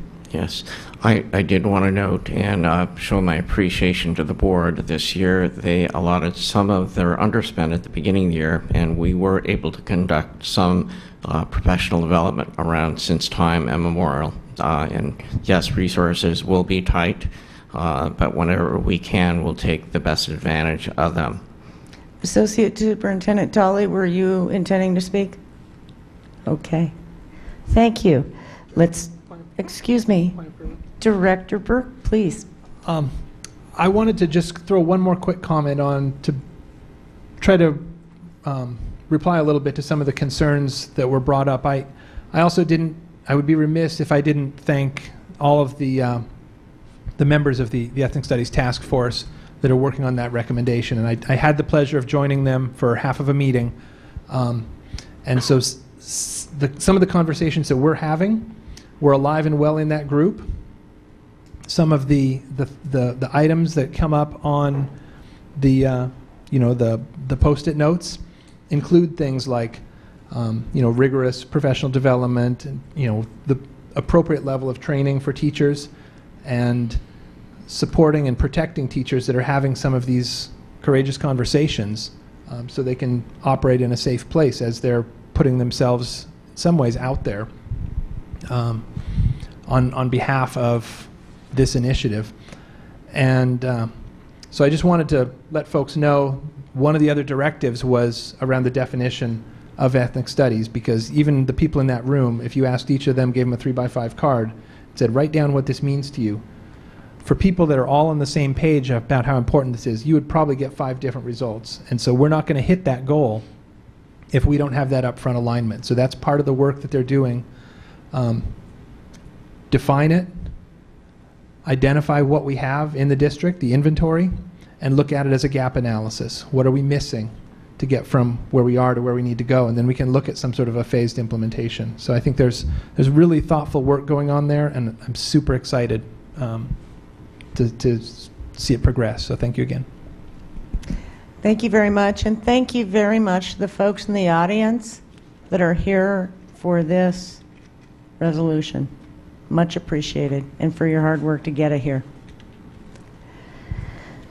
Number 4, adopting policy number 2080, assessments. Approval of this item would adopt policy number 2080, assessments. May we hear from the chair of C&I, please?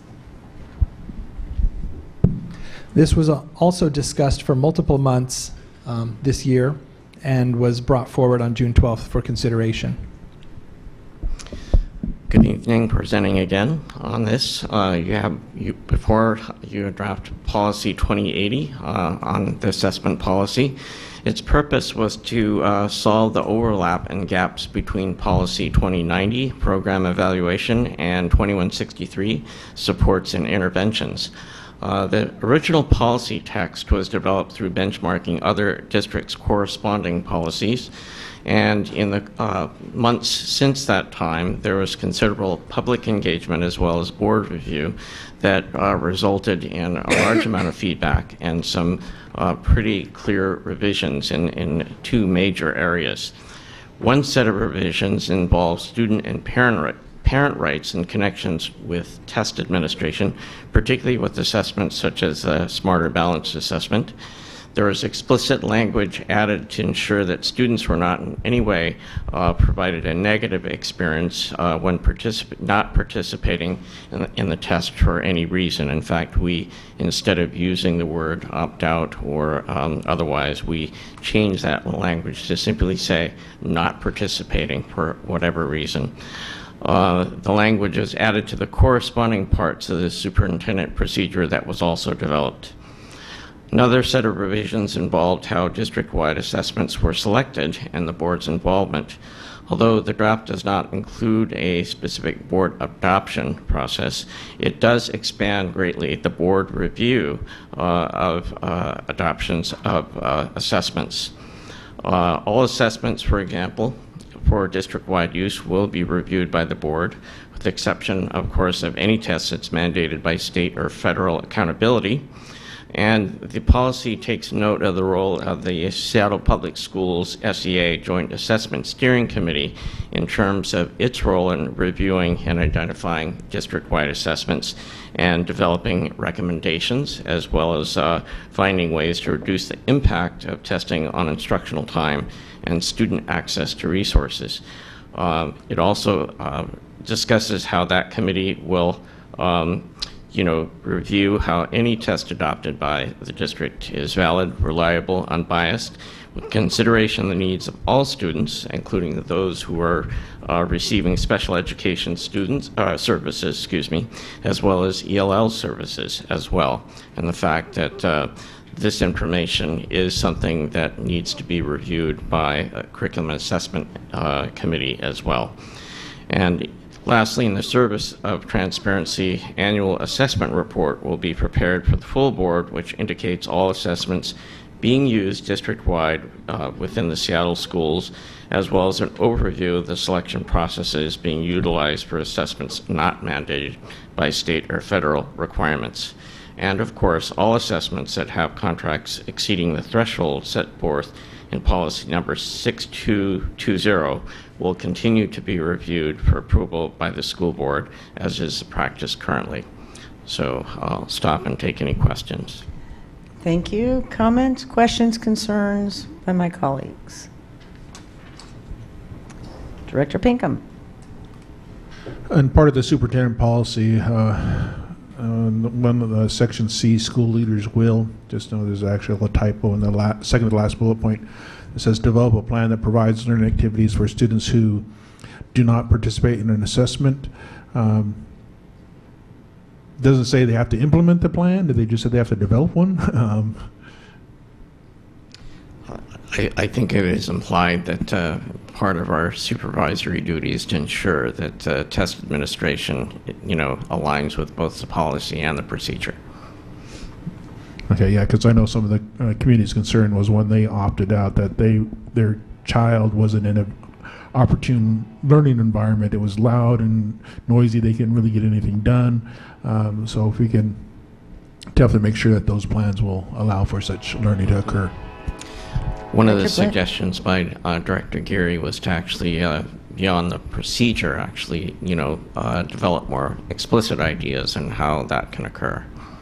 Director Blanford? Dr. Kinoshita, I'm wondering if, given your background in education, I'm wondering if you can speak to whether or not the changes in our policy are aligned with what education theory says we should be doing in order to ensure that we are instructing our students and then adequately assessing whether or not we have done good instruction of our students. Is that too big of a question? I know it's not as specific as you might like. I'll take a crack at Okay. it. And those sections which actually explain the different types of assessment and their purposes are there to indicate that what we have in the practice of Seattle Public Schools, a spectrum or continuum of types of assessments that can assess, for example, how well a system is educating its students as a whole, whether there are important opportunity gaps that exist in our system, but right down to the micro level in which we're assessing by the minute in terms of a formative way how well a student's acquiring concepts in the classroom. So the idea there is that we're trying to portray assessment as really integrally connected to both learning as well as the functioning of our system. So to follow up on that point, which I think is an important point, and I'm glad that you made it, I struggle with the language of opt-out or people being able to make choices, because I know that participation in our assessments creates larger sample sizes, and with larger sample sizes you get better data, and you can make decisions based on that data that you can't make when the sample size gets too small. And so, whereas I believe in free choice and people have a right to make those decisions, I also struggle with what it means for us to. I'm sure the language doesn't encourage people to opt out, but it makes it. We continue to make it easier and easier for people to make that choice, and it has implications for our system as a whole. Would you agree with that notion, or would you challenge that in any way? Well, in terms of the policy, the policy is very neutral in that regard. It does demonstrate that we actually have to adhere to state and federal regulations and directives around assessment, but it does acknowledge the fact that parents and students do have rights. But in response to your earlier question, what we're trying to do also is to really see whether we can hopefully minimize the effects of the really high stakes nature of some of the large-scale summative assessments, and hopefully use them for the benefits for which I think they were intended, which was to really help, really measure the effectiveness of our system as a whole, and see whether our system as a whole is really intending kids as we intended. Other comments, questions, concerns? Director Geary. I continue to have concerns that we don't have a statement that says, to the extent that the test isn't going to impact a particular student's education, it should have a smaller impact on the educational environment. And to the greater extent that teachers can use it, then it seems like something we should invest in time. And I've said this before, I'm going to just say it publicly, because I still don't think we get there. And I thought we talked about somehow referencing the board's resolution about assessments, and I'm still not seeing it referenced, even if it was in the cross-references. And was that a decision made? I would have to look back at our notes, but I know that was some very early feedback to look at the resolution from last year. We did study it, and actually the sections regarding parent and student rights were somewhat enhanced by the examination of it. Part of the issue is that was a very clear positional statement for advocacy. Policy pretty much states how the system is going to operate. So what we did do is try and borrow that language that really emphasized the fact that students and parents have rights when they do choose not to participate. And so I don't see any harm in us putting it in the cross-reference so that each time this resolution or this policy comes up, the resolution would have to be referenced and at some point potentially changed based upon the makeup of the board at that time, but not forgotten in subsequent revisions of the policy itself. That should be in the cross-reference at a minimum. And then I continue to also be concerned that somebody's interpretation of not punitive, and I know we talked about the examples, and I just continue to be concerned that somebody who offers rewards to the kids who takes tests may not have the perception that other students would perceive that as a punishment, but that's how children perceive things.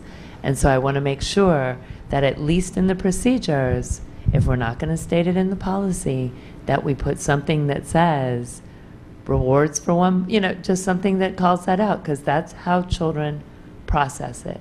If they don't get the piece of candy, then they feel that they have somehow been punished for not participating.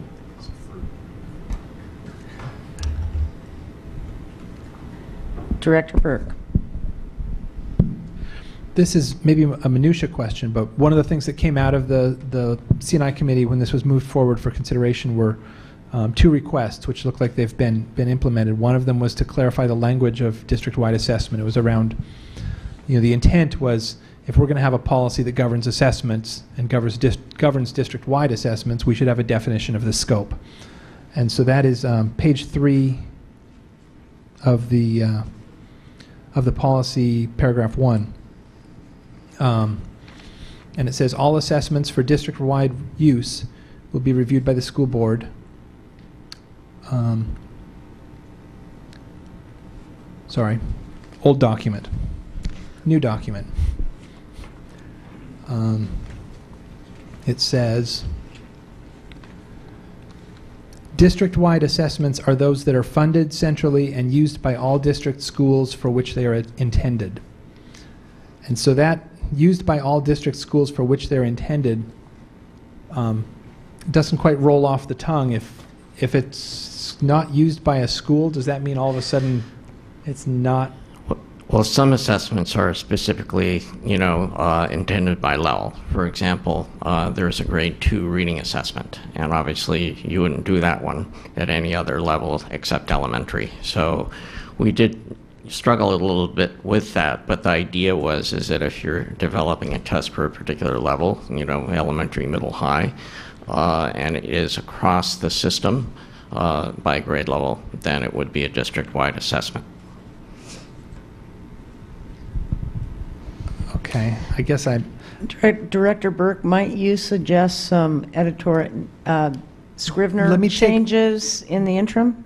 I guess I'd like to take that offline. I just wanted to first understand the intent behind that. I don't want to take the time here to wordsmith, and that's appreciate the feedback on that. And thank you for including those and doing this work, which is a significant body of work that, to celebrate, includes a brand new policy and a brand new superintendent procedure, both brought forward to the board simultaneously. I'd like to wrap up the discussion, if I might. I'd like to second what Director Gary had to say, and I believe I attended every C&I meeting that this was brought up, because as one of the associate superintendents says, C&I is where the sexy stuff is. We need to recognize the previous board resolution and reference it, if not in the text, but most definitely on the cross-reference, and this got off to less than a terrific start because of that omission, and let's build on our strengths, I guess is what I'd like to say. And as I was about to say, and has been pointed out to me, folks, it is 9:05 and we have 21 more intro items. Again, I request the staff to condense your comments.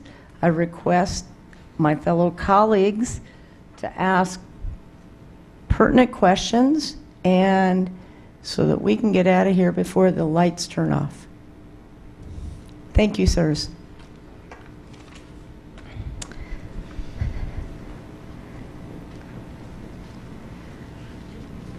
Amending policy number 3115.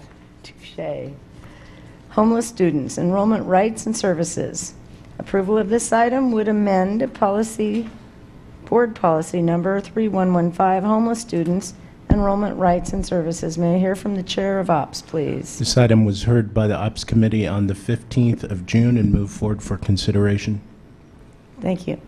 Please. Good evening. Pat Sander, Executive Director of Coordinated School Health, and I have with me this evening Tyra Williams, our Program Manager, or our Liaison for McKinney-Vento. And we are here to bring you edits to Board Policy 3115 to meet new requirements in the Every Student Succeeds Act that took effect October 2016.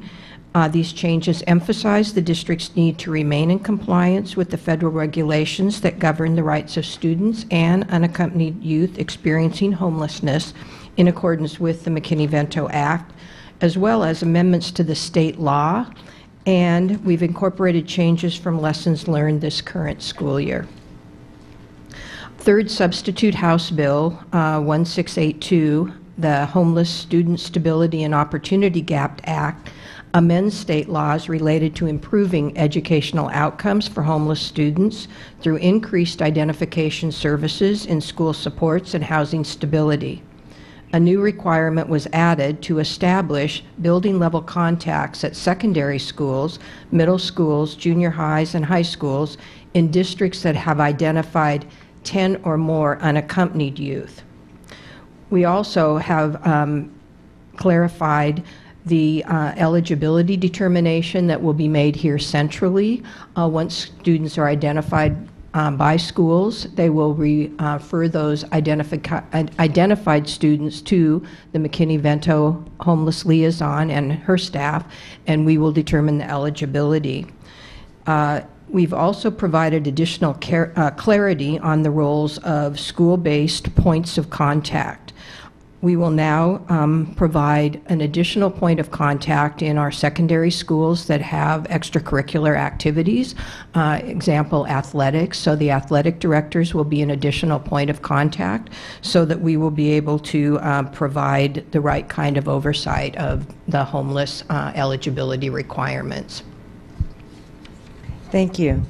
Board comments, questions, concerns. Director Geary. I want to say thank you for taking time to talk with me about this. I see the changes that I was hoping for reflected, and one of the big changes was to include at the very beginning our aspirational language about our expectation to prepare these students as any other student for a great future, because I think given our recent history, we all want to stay focused that these kids are scholars, and it's our job to make sure that we're providing them as many pathways as possible into a great future. So I see those changes reflected, and I appreciate it very much. Thank you. I'm sorry, I meant to call that out. I was trying to keep the brevity, so Director I didn't Blanford? mention that. I also want to comment that Tyra and her staff do a really outstanding job of keeping track of data as far as our homeless students and graduation requirements, and that's been one of the goals that she set personally each year to try to increase those graduation rates. Director Blanford. We did have a rich conversation about this issue in the Ops Committee. One of the saddening aspects of it for me was that we see the numbers increasing for our homeless students. And we had the opportunity to consider a fair amount of data on that subject. And it highlights in this community that is among the wealthiest in the United States, the stark disparity that members of our community don't have a place to go at night, and particularly students of ours don't have a place to study at home. So it highlights how important it is for us to get this right so that we are doing the best that we can for those students. Tyra has been very closely connected with the City of Seattle this past school year, and so we have been invited to fly down on July 10th for a visit to a program that's being offered in San Francisco. So she and I will be going with the city group to take a look at this program also. Thank you. Other comments, questions, concerns? Thank you very much. Thank you. Number 6, amending policy number 5201, drug-free schools, community and workplace. Approval of this item would amend board policy number 5201, drug-free schools, community and workplace. And as the chair in A&F, June 8th, we moved it for approval. Dr. Codd, Assistant Superintendent for HR. Yes, hello, good evening, Director, Superintendent Nyland. So we're here to propose amending the School Board Policy 5201, our drug-free schools, community, and workplace. The proposed change shifts from a mandatory reporting of any prescribed or over-the-counter medication to one supervisor to where we are asking an employee to take the appropriate steps to consult their physician and follow any proper personnel procedures, which could include asking for a leave, a change of assignment, and or notifying their employer. This is an employee-friendly amendment, and we did consult our labor partners on this proposed change, and they were all supportive of it.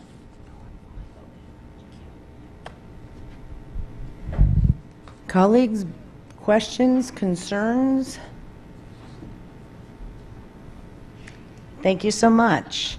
Number 8, approval of the Seattle Public Schools 2017-2021 Affirmative Action Plan.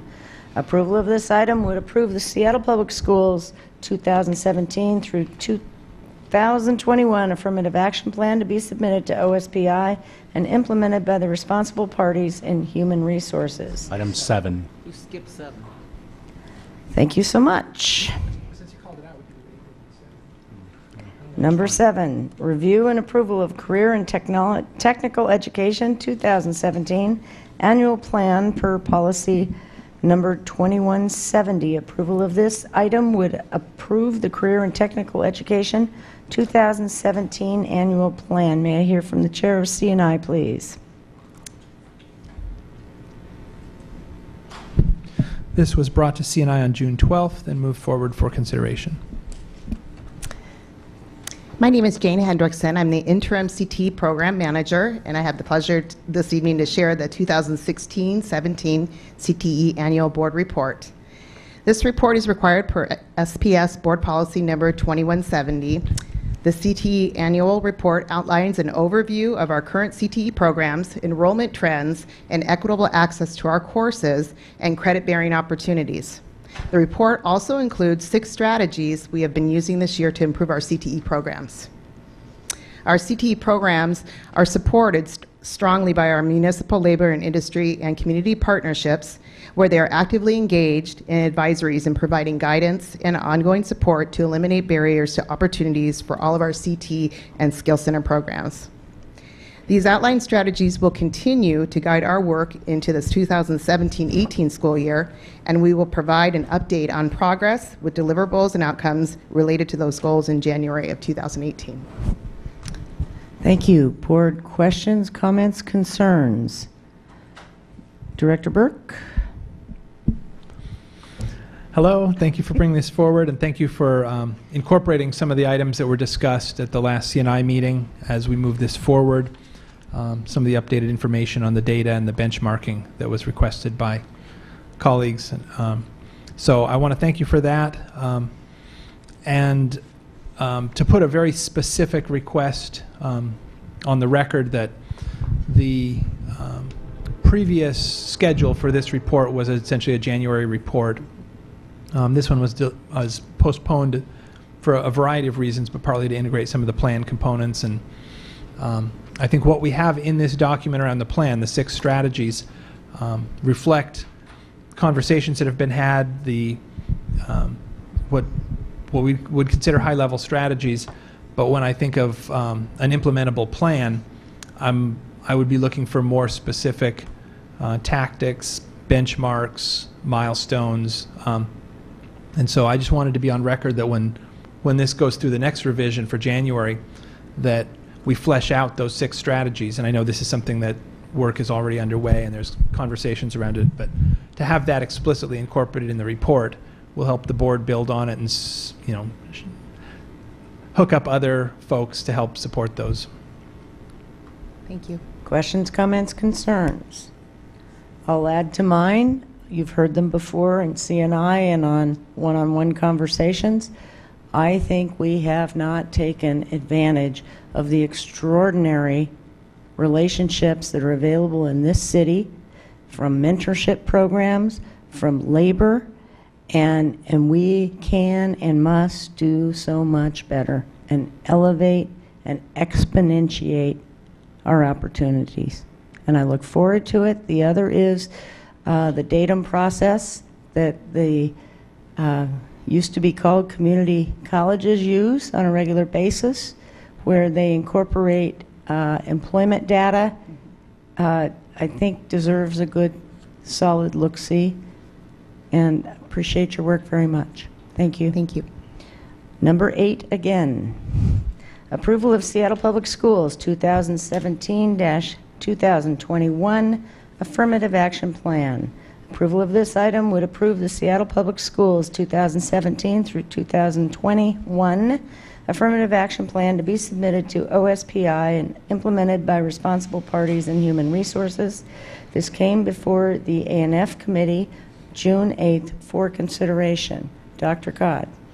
Yes, good evening. I'm here with my colleague Sheila Reddick, our Director of HR Strategy and Operations, to present our proposed affirmative action plan for 2017 through 2021. School Board Policy 0030, Ensuring Educational and Racial Equity, outlines our commitment to closing the opportunity gap and providing and creating learning opportunities that provide support and academic enrichment for all of our students. In order to achieve educational equity for our students, we have a responsibility to also ensure that we have a workforce equity. This plan will guide HR goals and strategies for increasing diversity in our workforce. And I'm going to turn it over to Sheila Reddick at this time to present an overview of what's inside this plan. Thank you.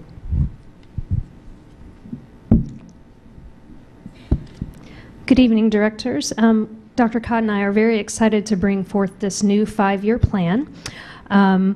I'll do my best to explain. It's a pretty thorough plan. While it's required by law, Dr. Codd referred to Policy 0030, which really helped guide the work with this. Do want to talk briefly about the method of analysis. It's actually dictated by OSPI. So what they do is to have us look at census data for King County and the available workforce, and then we compare that to our own workforce and see where we are meeting, exceeding, or underutilizing persons of color and females in our workforce.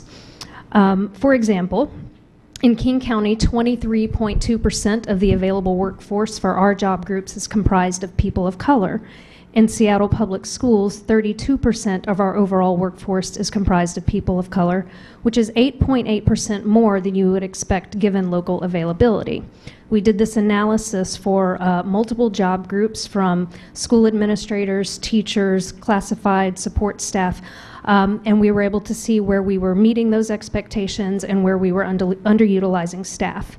From there, we set goals in those places where we are underutilizing persons of color and females, and we've set a goal, sort of a broad goal, that we think is both achievable but ambitious. And in any group where there's 2% or more underutilization, we have a goal of increasing that by 2% to 5% over the next 5 years. We're excited about the report because the previous report, while well-intentioned, we think lacked in specificity in terms of concrete analysis, concrete numbers, concrete action steps, and goals. So we've built in very concrete analysis. We have set forth very actionable strategies around recruitment, selection, and retention. We call those out, and you have a PowerPoint and also the plan itself. We've also, while we want to focus on recruitment, a lot of people tend to think of affirmative action as all about recruitment, but we know that you have to take further steps. So we can cast a wide net and recruit, but if we aren't thinking about how we're training managers on implicit bias, then we tend to hire folks who look like ourselves. Finally, we also have to focus on retention. Otherwise, we end up with a bucket with a hole in it, and we're going to just churn those populations if we don't focus on that as well. Once approved, what we'll do is submit the plan as required to OSPI and begin implementing strategies. We've actually already started implementing strategies, but we'll start to track that, and every year we will come before you and show you where we are against that 2 to 5% goal in those areas where we have underutilization. Thank you so much. Questions, concerns, comments from my colleagues? Director Blanford. As I was looking at the data, because I'm writing a report currently, it's on my computer right now, where I had to look at the Washington State data for the diversity or lack thereof of both our teachers and our administrators. And as I look at the data on this, I'm glad to see that our numbers are significantly more diverse than the state as a whole. Frequently, we'll judge ourselves based on what the state averages are. And it's nice to see that we're significantly better than the state in terms of our diversity. A question as I was going through these materials is, anytime I see the term affirmative action, I always think of Initiative 200, passed in the mid-90s, right, that has some, potentially could have some constraints on what we can do. Is this report cognizant of and reflective of the constraints that the initiative put on governmental agencies? I would say yes. Recruitment in and of itself is about casting a wide net. Obviously, we have to make sure that we're selecting the best people, but we also have to be very intentional about that net that we cast to bring folks in.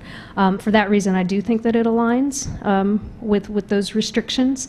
We're not dictating that you have to select certain people, but we just want to make sure we're being very intentional about how we're targeting our recruitment in a more diverse way.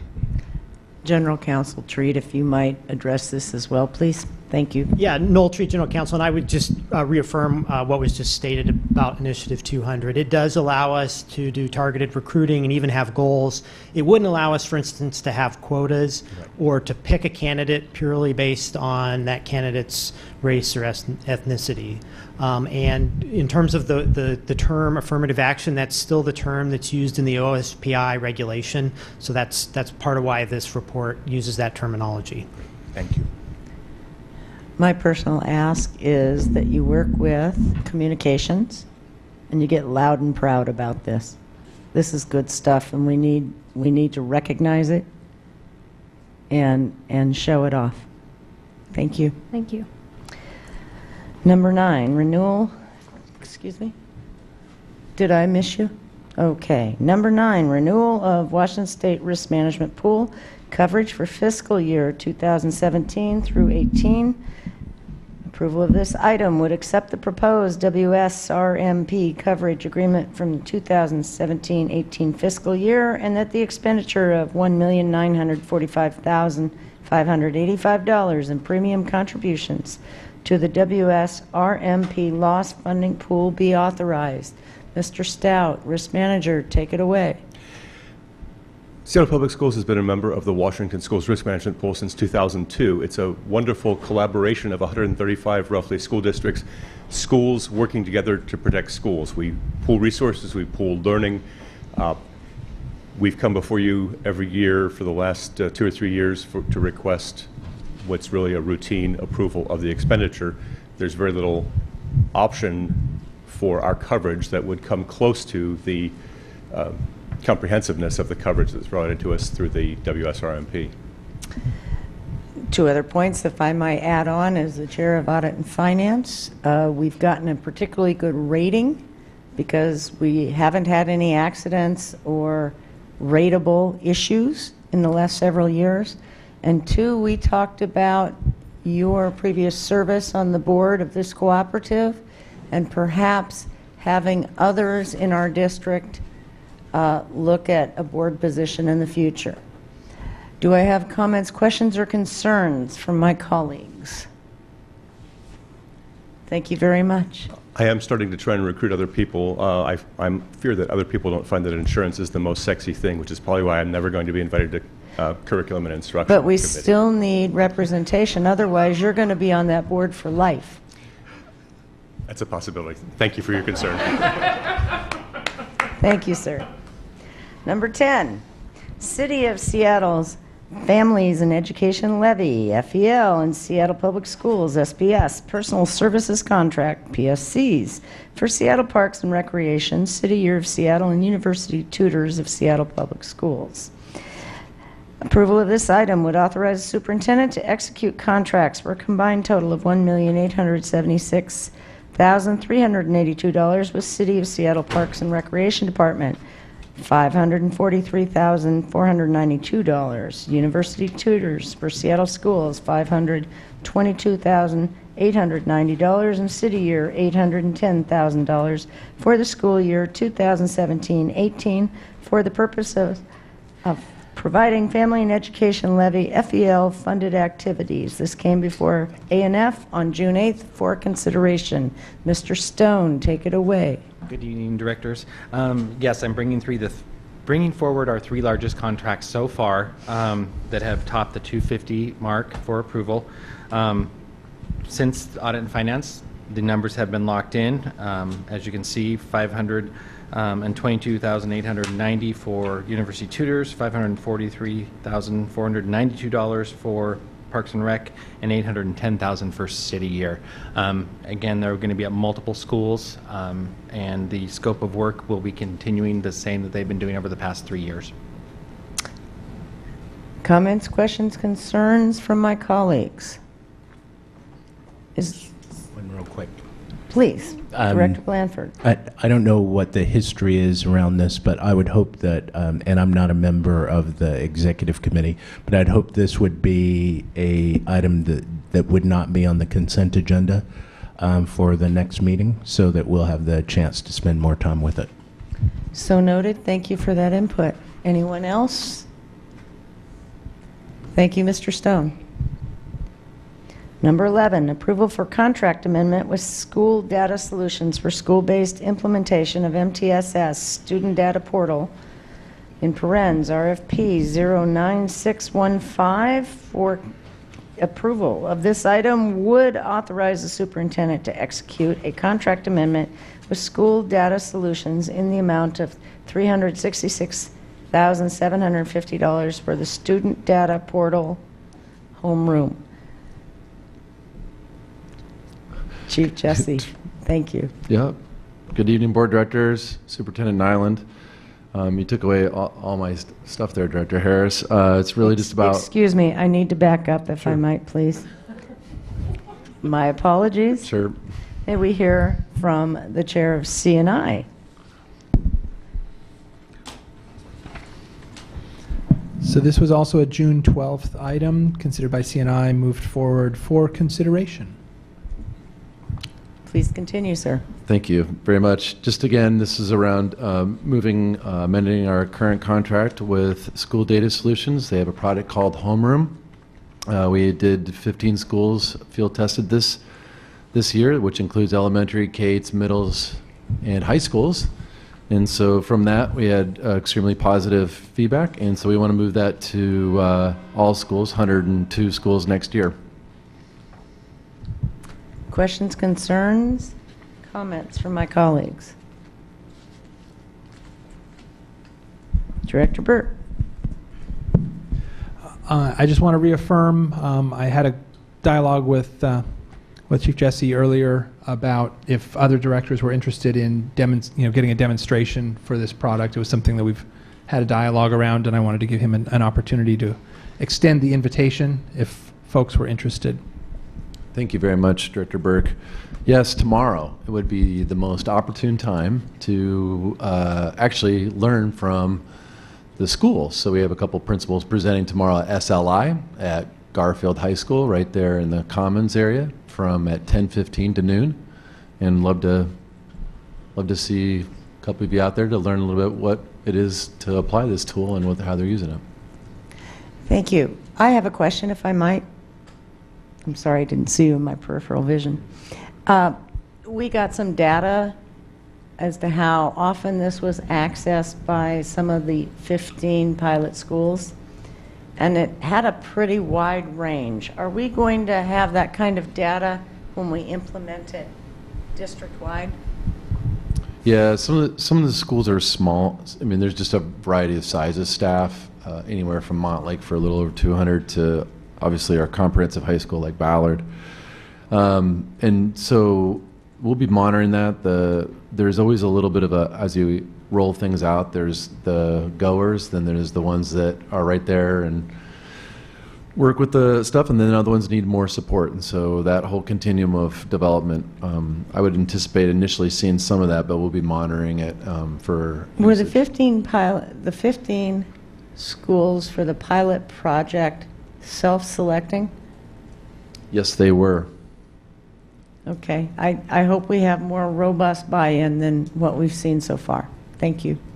Other questions, concerns, Superintendent Nyland? I just wanted to say thank you to the board for supporting this through our SMART goals. And we're still debating the fine-tuned pieces of it, but that funding would also provide for some data coaches, how much we're trying to determine that would help bring along the schools that don't speak data quite as readily as others.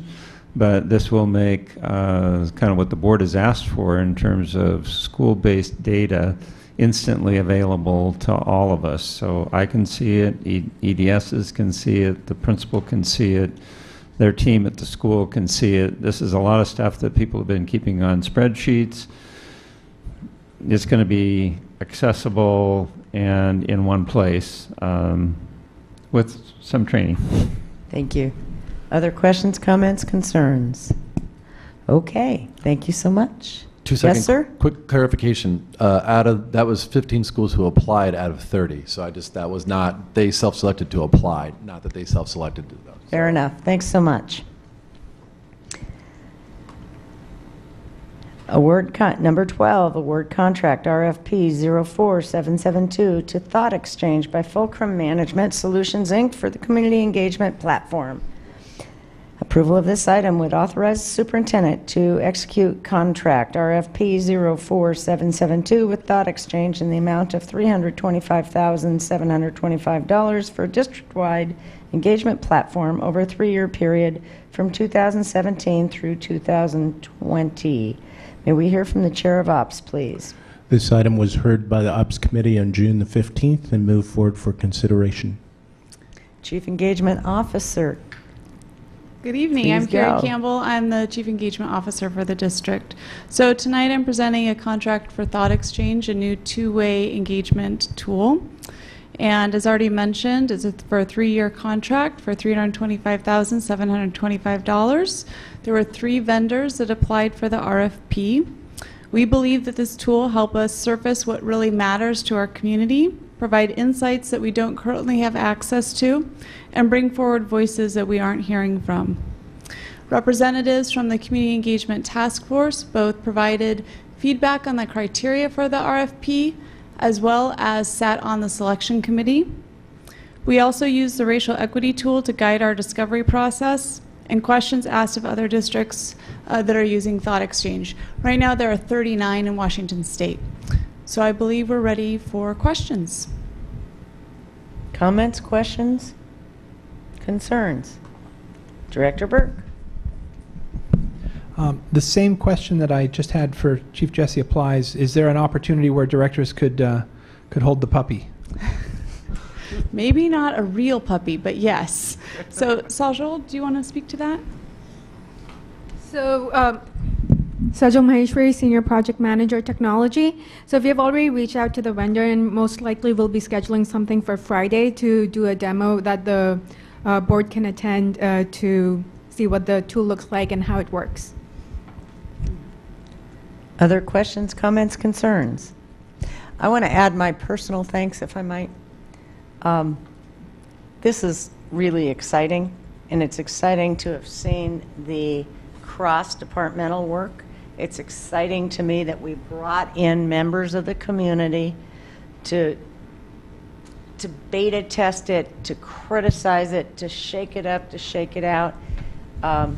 We need this really badly, and I'm very excited about it. Director Pinkham, did you have something to add, sir?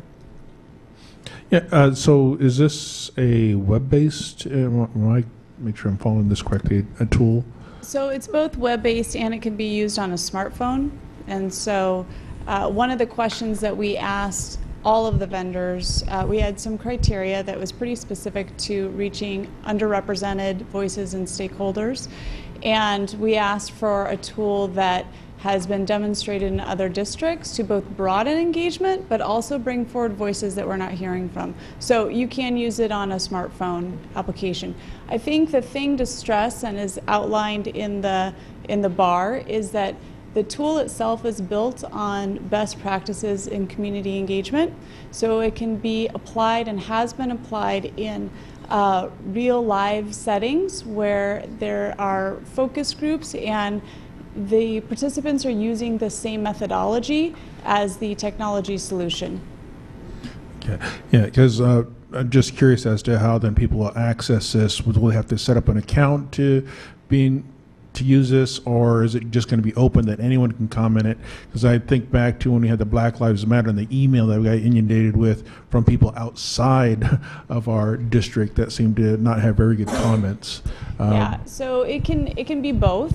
Initially, I anticipate that we'll be setting it up as a targeted engagement, so they're called engagements if the tool is adopted, and we'll use the already provided emails that our families give to us to do targeted outreach. If we wanted to go broader with the community, there is a registration system that they could use.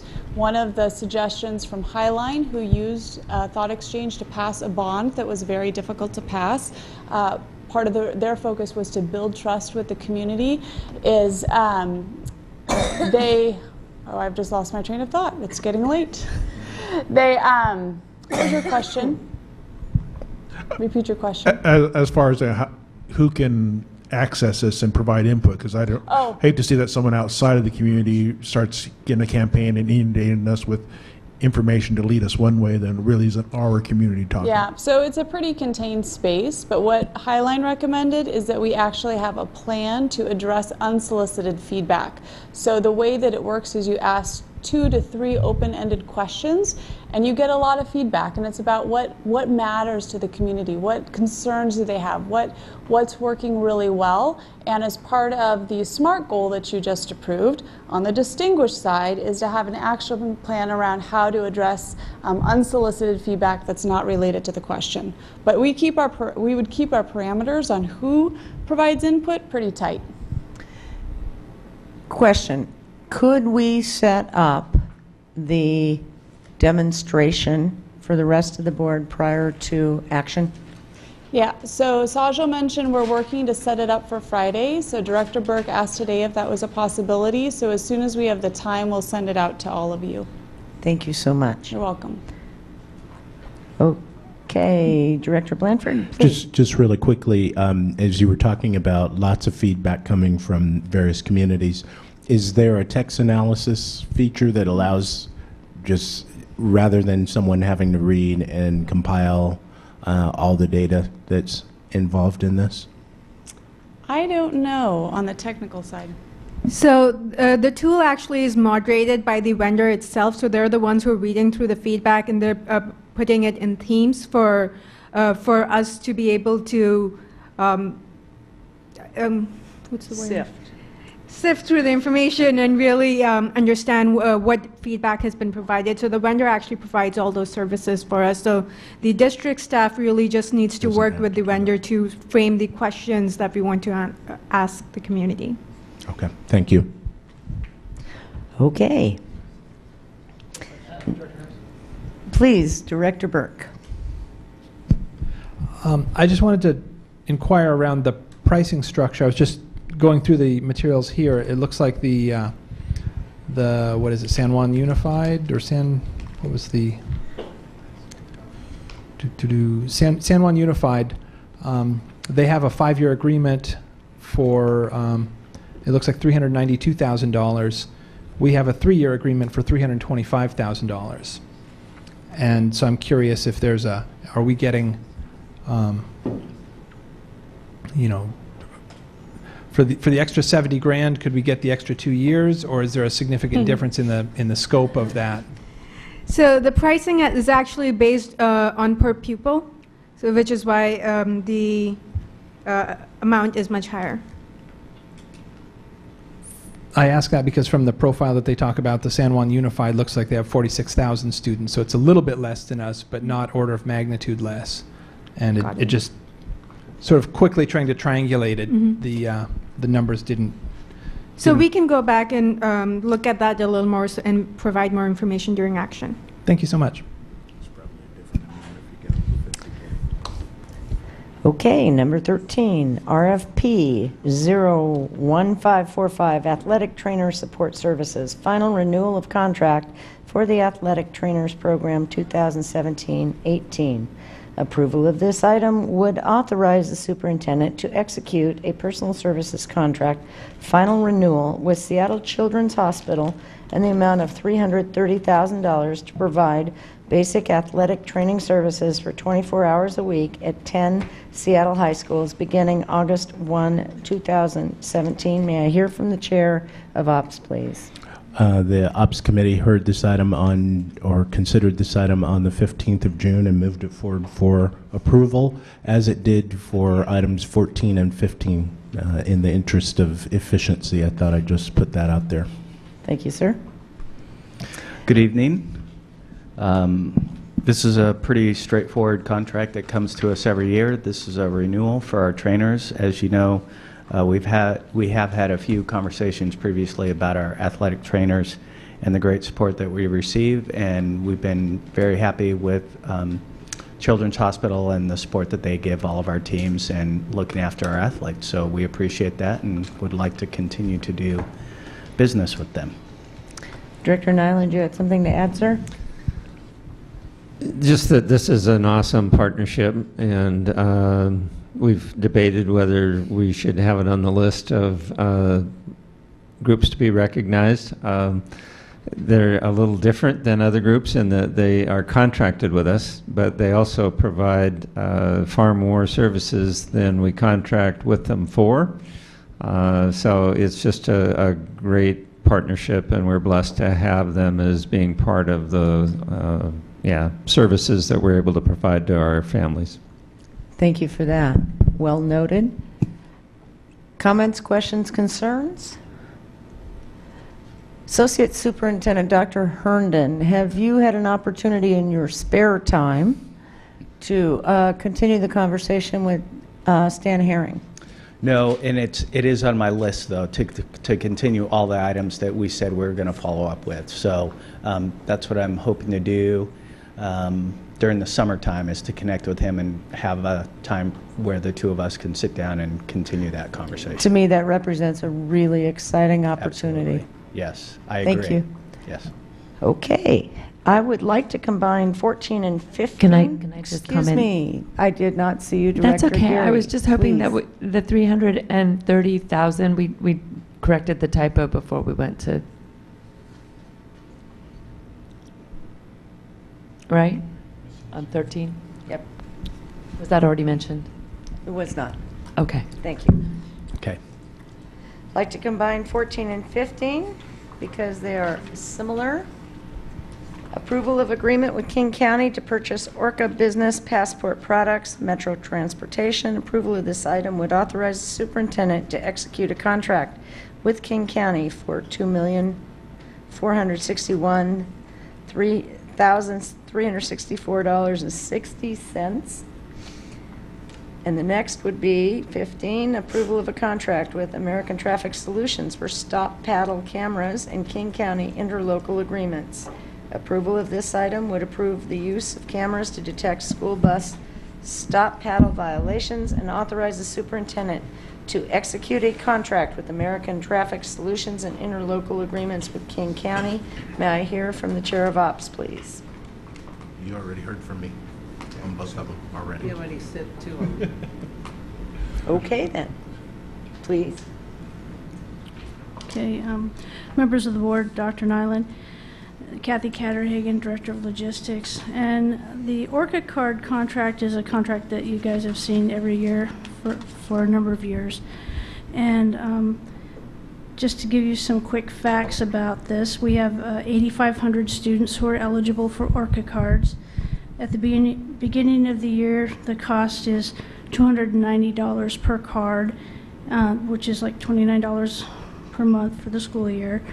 If a student comes in and becomes eligible throughout the year, the cost drops down to $23.52. And Any lost or damaged cards are replaced at $5 the first time and $25 the second time. The students sign a contract for ridership behavior and usage of the card when they receive the card. But I'd be happy to answer any questions that you might have. Director Patu. Are these cards given to students on a discount, or they're getting it free, or? The students don't pay for the card. Oh, we are. We pay for the card, and they're issued to the students on the first day of school. Is that for every student? That's for the 8,500 students at the beginning of the year who are eligible, who reside outside the walk zone. Oh, okay. Secondary students. Thank you. Director Burke.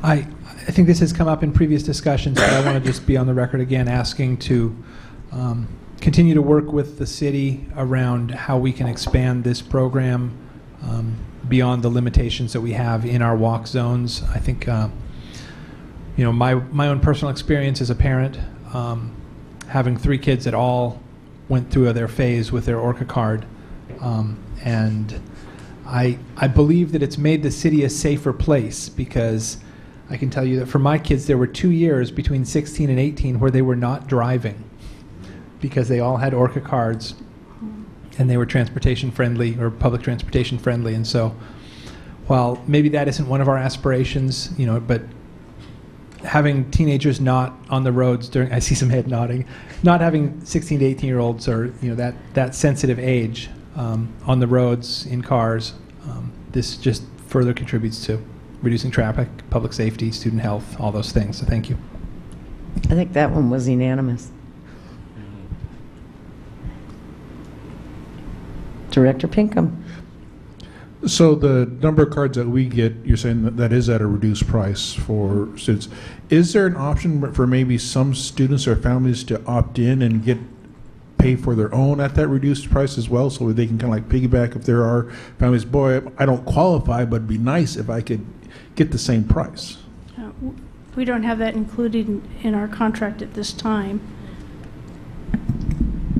So there are opportunities with the city to actually purchase reduced cards for youth, and they are just starting that out, and they're using initially, I believe, the Prop 1 funds, and so they're considering expanding that program, and we'll be working with them as they continue to consider that.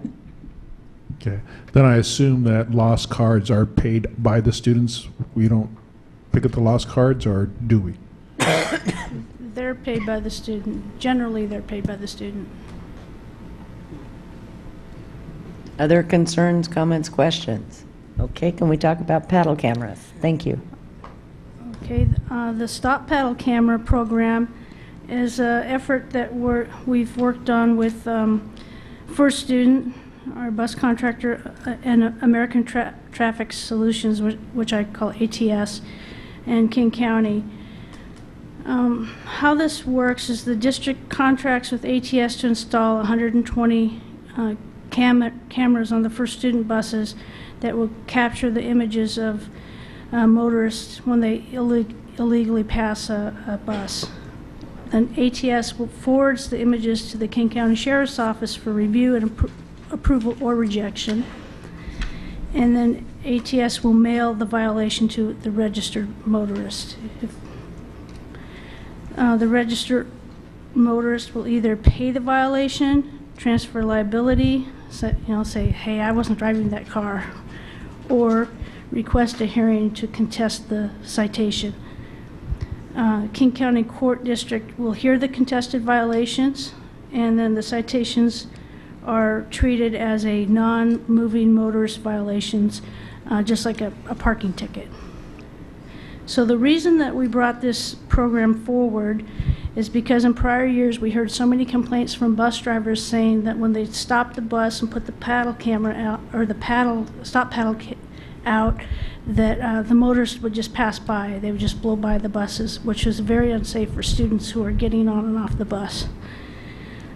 We did a pilot program earlier in the year just to validate that that was happening, And in 112 days, we recorded 595 cars that were illegally passing the buses.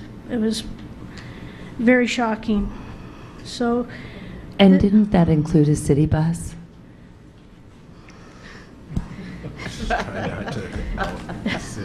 there were many different vehicles passing the buses. That's King County Metro, dear. So, in hopes of improving the safety for our students and modifying the motorist behavior in Seattle, we're bringing forward this program and asking for your support. You can see in the action memo, section 5, shows the fiscal impact and the estimates to administer the program, and the balance of the funds are directed towards school zone safety, which is required by an RCW for having this type of program. Similar to the other districts that have this program, such as Highline, Bellevue, Marysville, Mercer Island, Renton school districts, we're going to have an extensive outreach program throughout the summer to the communities to inform them of this camera program.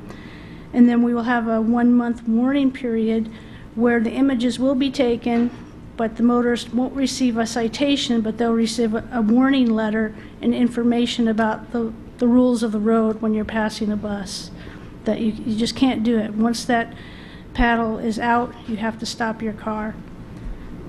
So I'd be happy to answer any questions on this. Director Patu. So when they violate this, when they pay the fee, who does the fee goes to?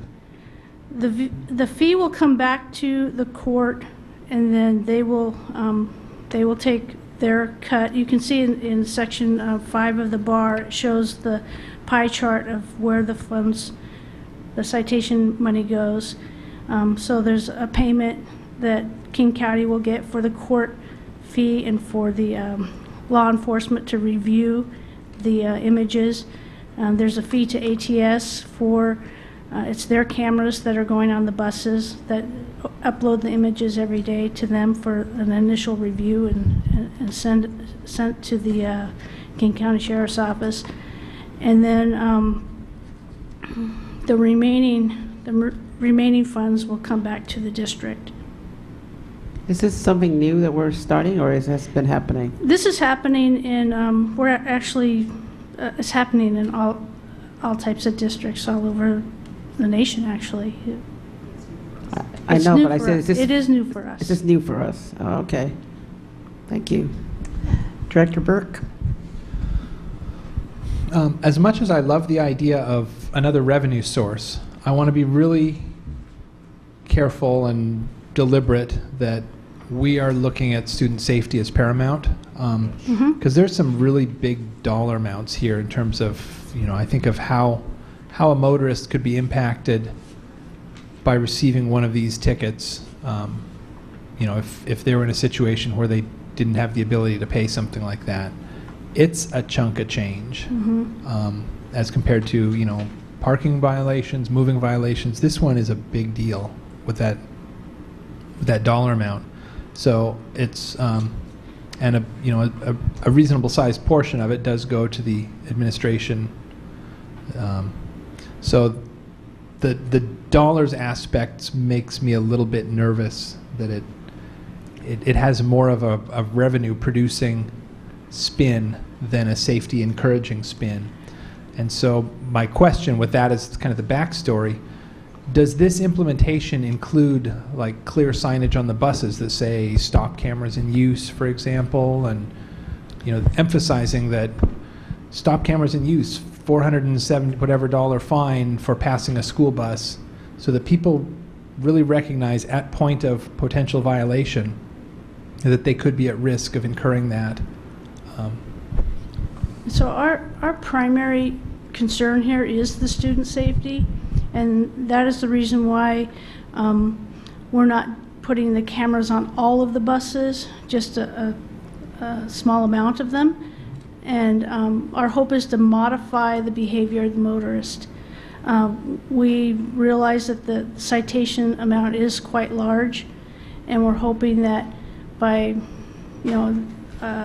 informing the public throughout the summer months, and then issuing the warning letters for that 1 month, that the news would get out there that this is what we're doing.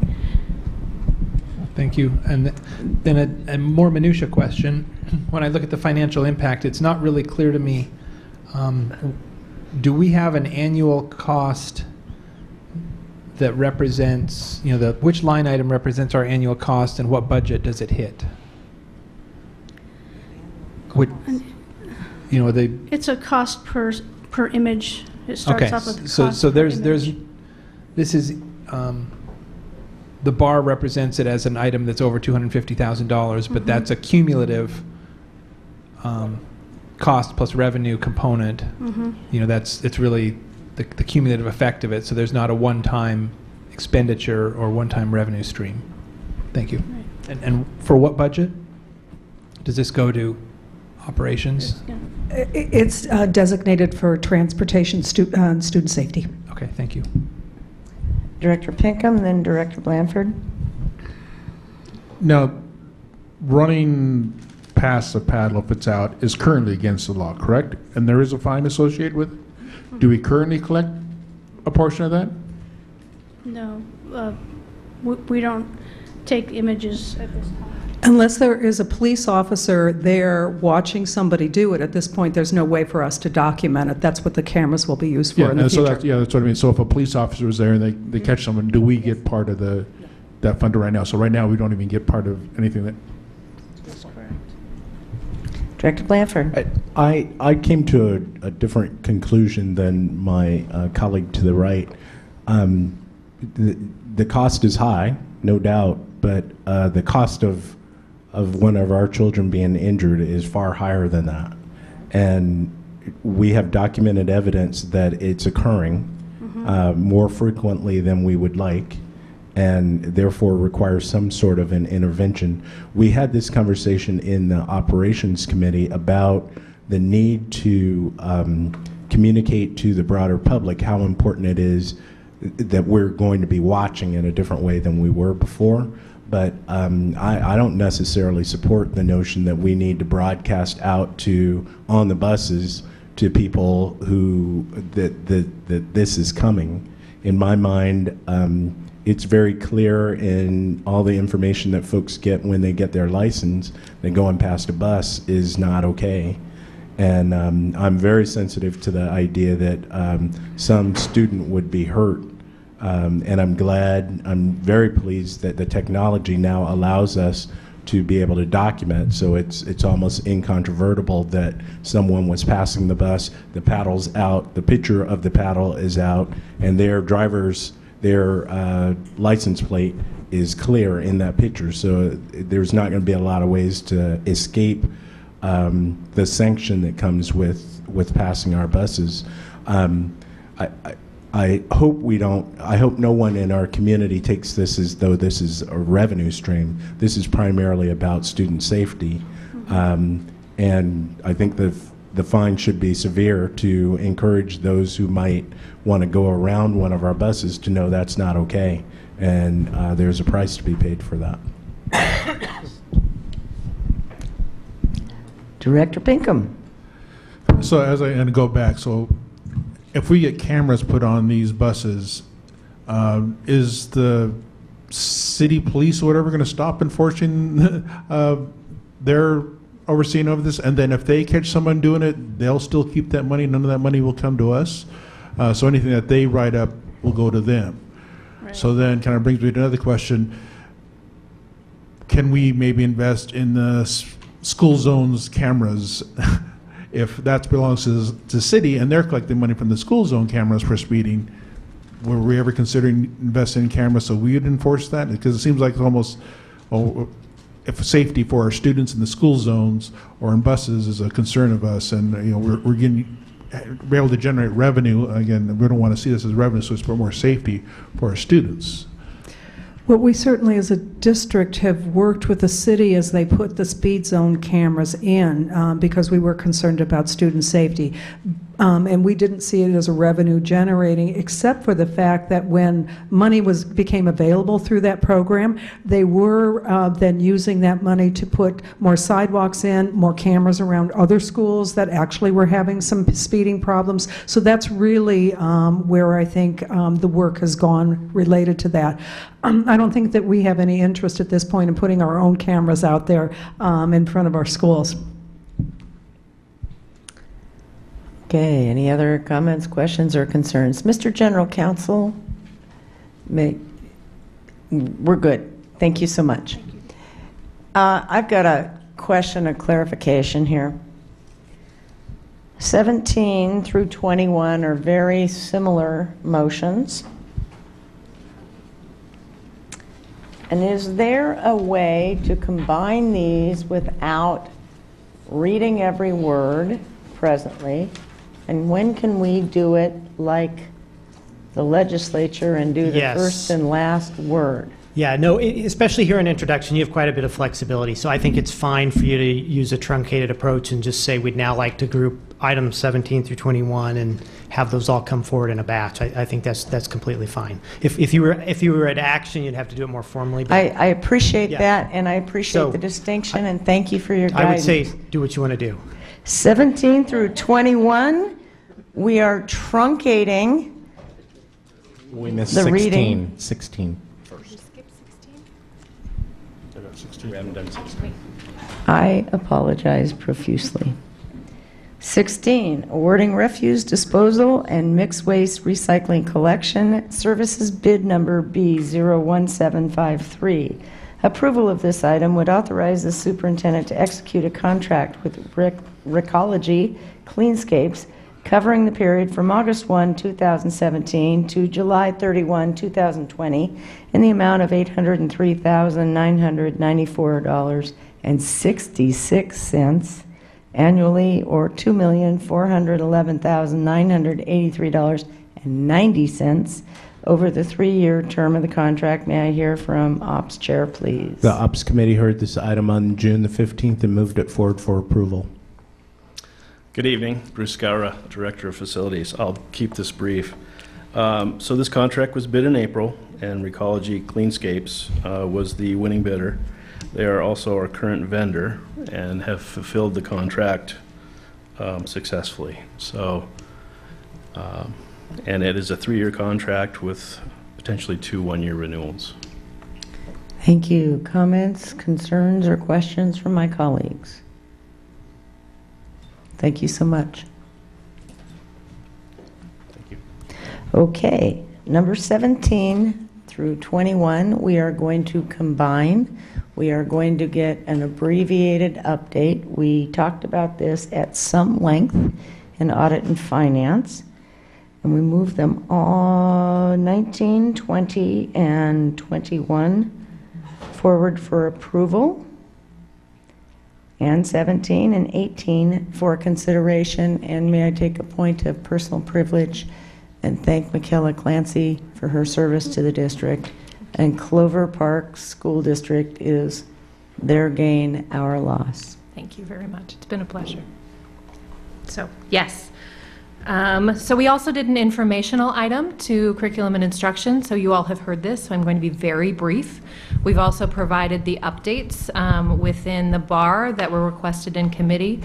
There's specific updates around the individual education programs that are in the BAR that were requested in committee, and the therapeutic day treatment around the oversight, and the overall amounts of those contracts were updated from the committee updates as well.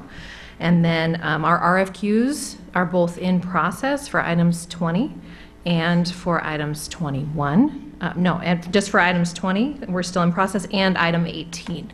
We're still in process with those RFQs as noted in your amendments. So if there's any questions right now. Questions, concerns, comments?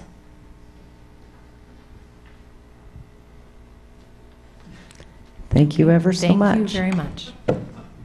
Number 22, BEX 4, approval of purchase order with Catalyst Workplace Activation, Inc. for furniture procurement for schools opening in 2017.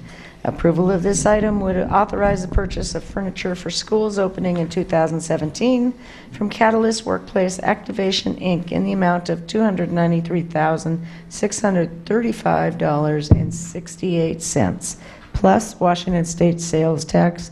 Chair of Ops, please. This item was heard by the Ops Committee on June the 15th and moved forward for approval, as were items 23, 24, 25, and 26. Thank you, sir. So, Richard Best, Director of Capital Projects and Planning. What I want to emphasize with this item for Catalyst Workplace Activation is we are not increasing the budget. We are simply asking the board's permission to utilize the purchasing cooperative, U.S. Communities. The amount exceeded $250,000. We had previously come to the board in January of this year, sought approval for 8 of 9 contracts, furniture contracts. We are simply modifying one of those contracts to purchase items that we received feedback on that were not holding up well and were not functionally performing well, and so we went and reviewed our product listing, found a product that staff preferred, and it's available through this purchasing cooperative. So we're just asking the board's permission to take the funds that were allocated and allow us to utilize them in this manner. Thank you. Questions, comments, concerns? Director Burke. I'm interpreting what you said as cost neutral. Is it the same quantity, same type of description, or in terms of the scope of supply? It's probably a higher quality product, some cost, greater cost for the product, less quantity that we're purchasing, so that it is cost neutral. So. Does the lower quantity still meet the needs of the school communities? Yes, it does. Thank you. Yep. Any other questions, comments, concerns? Thank you, Mr. Best. 23, and I might add to my colleagues, we have 10 minutes until the tape runs out. Otherwise, we take a 5-minute break to finish up. So if we talk fast, but I don't want to pressure anybody into not conveying information the board should have, or from the board doing their fiduciary duty. Number 23, BEX 4, award contract P1542 to Reluda Architects for architectural engineering services for the Eckstein Middle School Seismic Improvements Project. Approval of this item would authorize the superintendent to execute contract P1542 with Reluda Architects in the amount of $492,633 plus $6,000 in reimbursable expenses for architectural and engineering services. We've already heard from the Chair of Ops. Thank you. Please continue, sir. So the fee amount is within the Washington State guidelines for architects' fees for a project of this type. This is standard A&E contract. We were able to get this negotiated with Reluda, so we'd like to get them started this summer to perform this work. Thank you. Comments, questions, concerns from my colleagues? Number 24, BEX 2, BEX 3, approval of authorization number 2017-089A1 and contract number 20174-089G in parens 1-1 for implementation of the solar photovoltaic systems project at 6 Seattle Public Schools.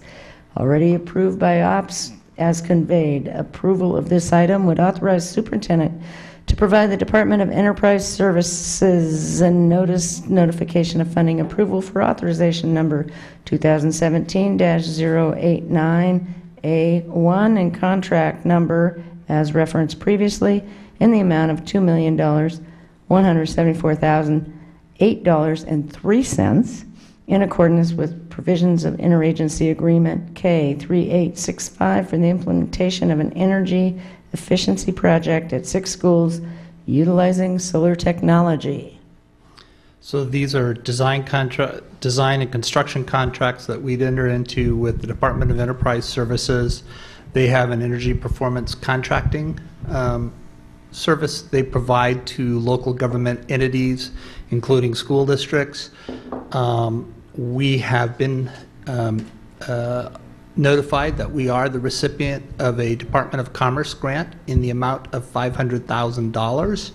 That was the largest grant that the Department of Commerce awarded this year. We just received that notification on June 14th. And this is a project that if we were to go to financial institutions to seek lending, we would actually have a positive cash flow on this with that grant.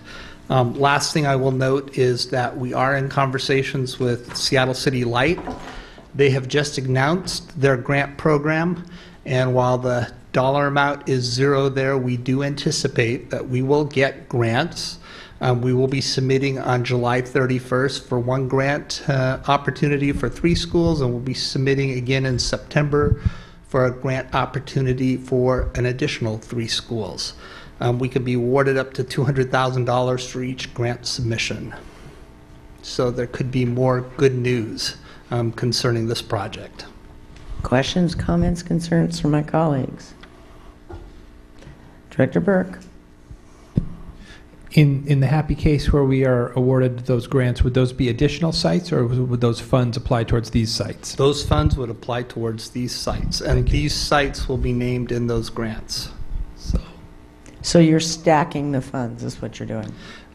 We would be not utilizing probably some of the BEX 2 and BEX 3 funds that are currently allocated, correct? Terrific. Okay, thank you. 25 and 26, we're going to combine. Multiple funding sources, Resolution 2016-17-16, Board Acceptance of Building Commissioning Report for Seattle World School at TT Minor Modernization Project. Number 26, BEX 4, Resolution 2016/17-25, Resolution of New in Lieu Replacement Options for the Wing Luke Elementary School Project. That is number 26, the end of our agenda. Please comment. Yes. Item number 25, the commissioning report. Your approval is required so that we can submit this for OSPI Form D11. Mike Kennedy, our mechanical electrical coordinator, has indicated that the contractor has complied with the contract requirements.